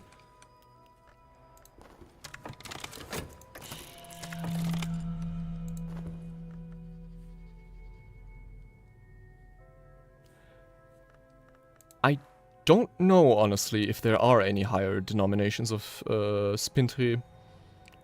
You know, the way they're labeled iron, bronze, and silver, you would think that there was such a thing as a gold spintria, but I've never found a way to get one, so I'm assuming they don't exist, but I could be wrong.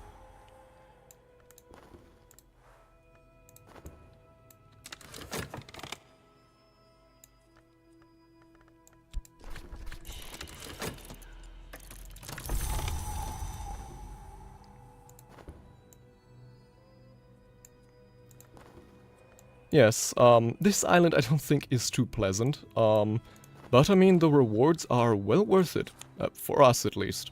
For them, but I mean, their loyalty is acknowledged and graciously put to use.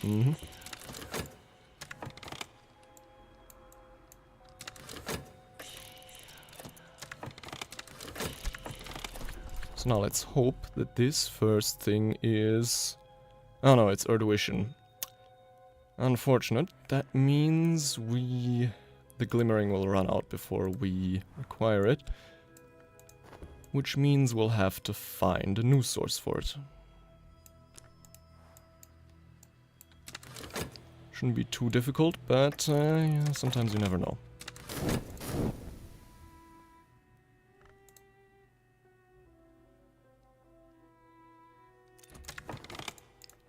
More Arduition. If only it were glimmering, but well. Ah! The Sukuyons retreat. They won't come close. They call out taunts in the voice of carrion birds and children. They rattle the treetops. They fling stones from the dark. But they won't come close. We will pass.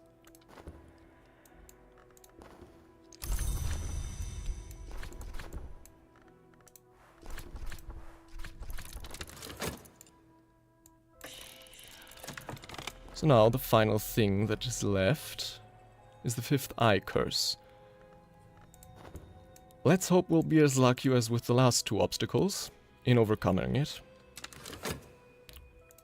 And also, it now becomes...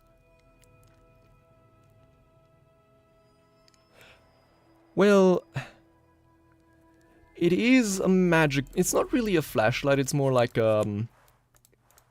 I don't know, probably a dream catcher or something, but like a dream catcher that emanates like holy light or something. I don't know. If Alan Wake could do it, so can my followers, okay?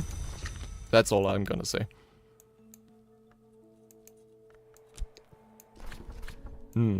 Paint. If we're lucky, this will give us glimmering, but at the same time, I'm not too sure it'll give us glimmering in time.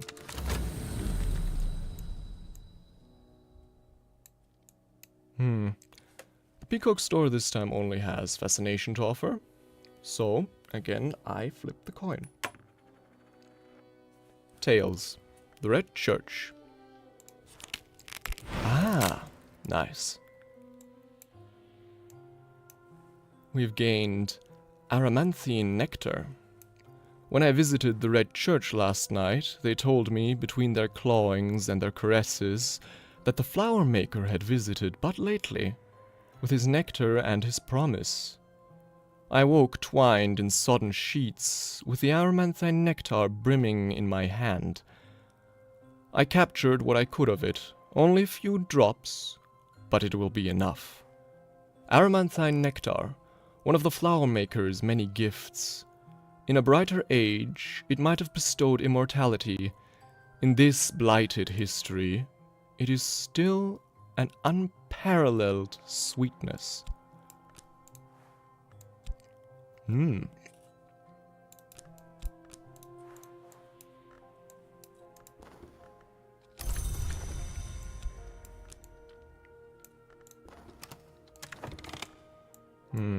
The expedition nears its end, so I have to start being careful about my work at Glover and Glover.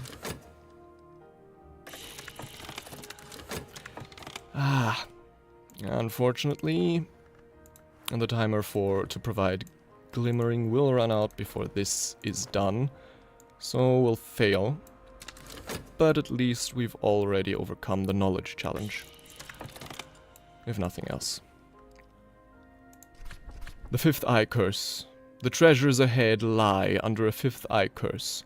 Without winter or heart, it may follow us back home and tear open the eye of the soul. We are strong enough in heart to be almost entirely secure against the curse. We call upon the Ringyu, who is renewed. So...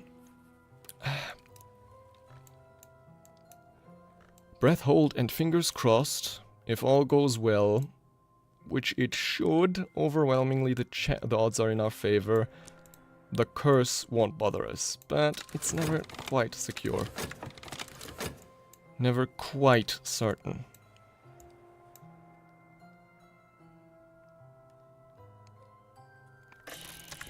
Balked. My studies have been stymied for now.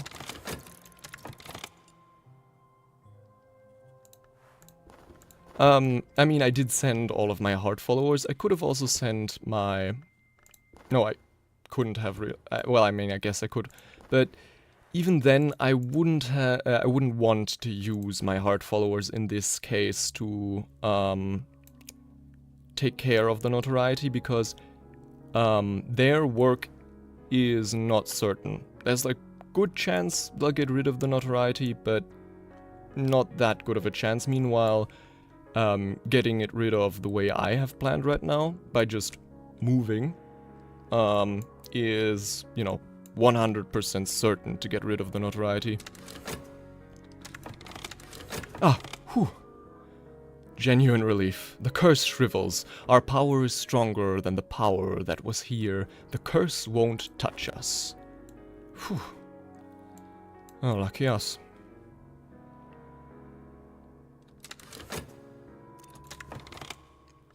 Okay, so now we do have the glimmering we need. A bit too late, but we'll make use of it like next time.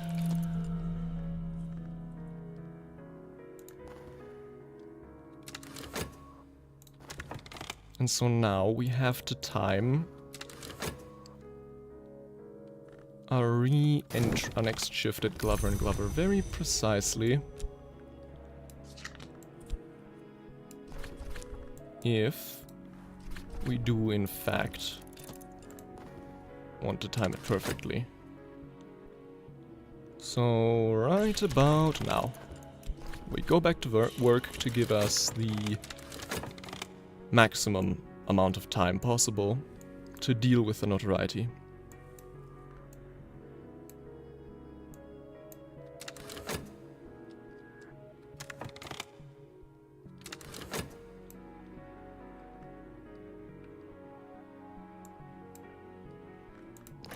Treasures lie before us. We're very close now.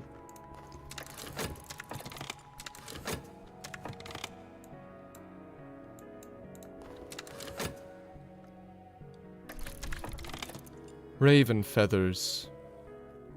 A mountain cave befouled by Sukoyants. On the walls they have scrawled their sad histories in 100 languages in script of striking elegance. The creatures they were, the histories they owned, the children they mourn.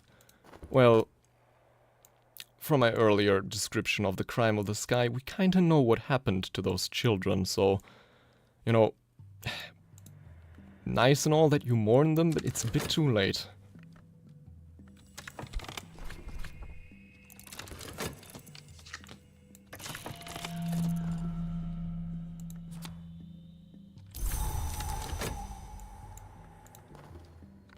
New commission. Secret histories.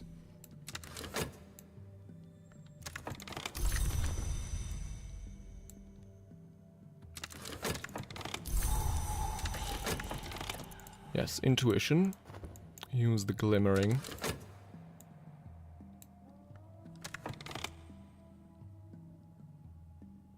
Yeah. Literally, in that case.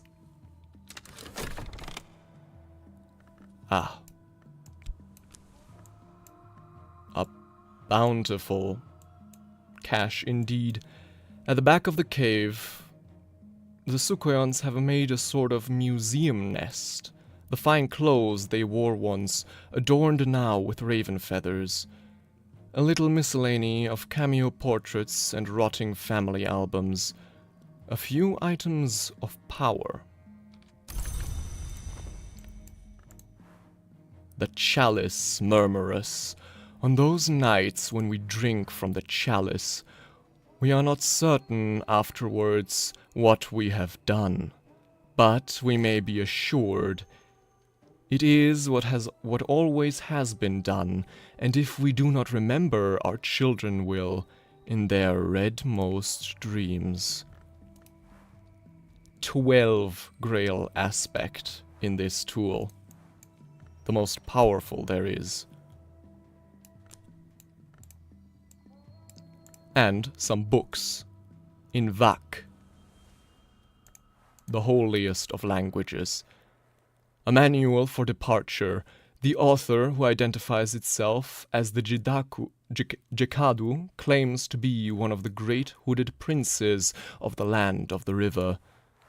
5 creations. The itinerant scholar Sohei debated 5 possible origins for humanity with a hooded figure since claimed to be the beach crow, who is one of the hours. Suhai later claimed that all these accounts had proven false, but the debate was, nevertheless, recorded. And The Origins of Hours, a Vak work that may contain gossip about the various origins of the secret gods. Ah yeah, in that book, the thing I talked of earlier is discussed, about the various origins of the hours.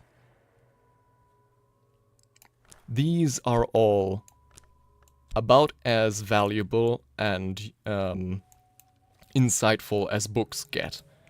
And, to our great fortune, we already speak Vak. Lastly, all we're left with is this notoriety. And to deal with it, we'll take up refuge in one of the other places. We basically have a free choice, but one thing I do want to say for last is the Anti-Mithraneum, because I think it's the most useful one for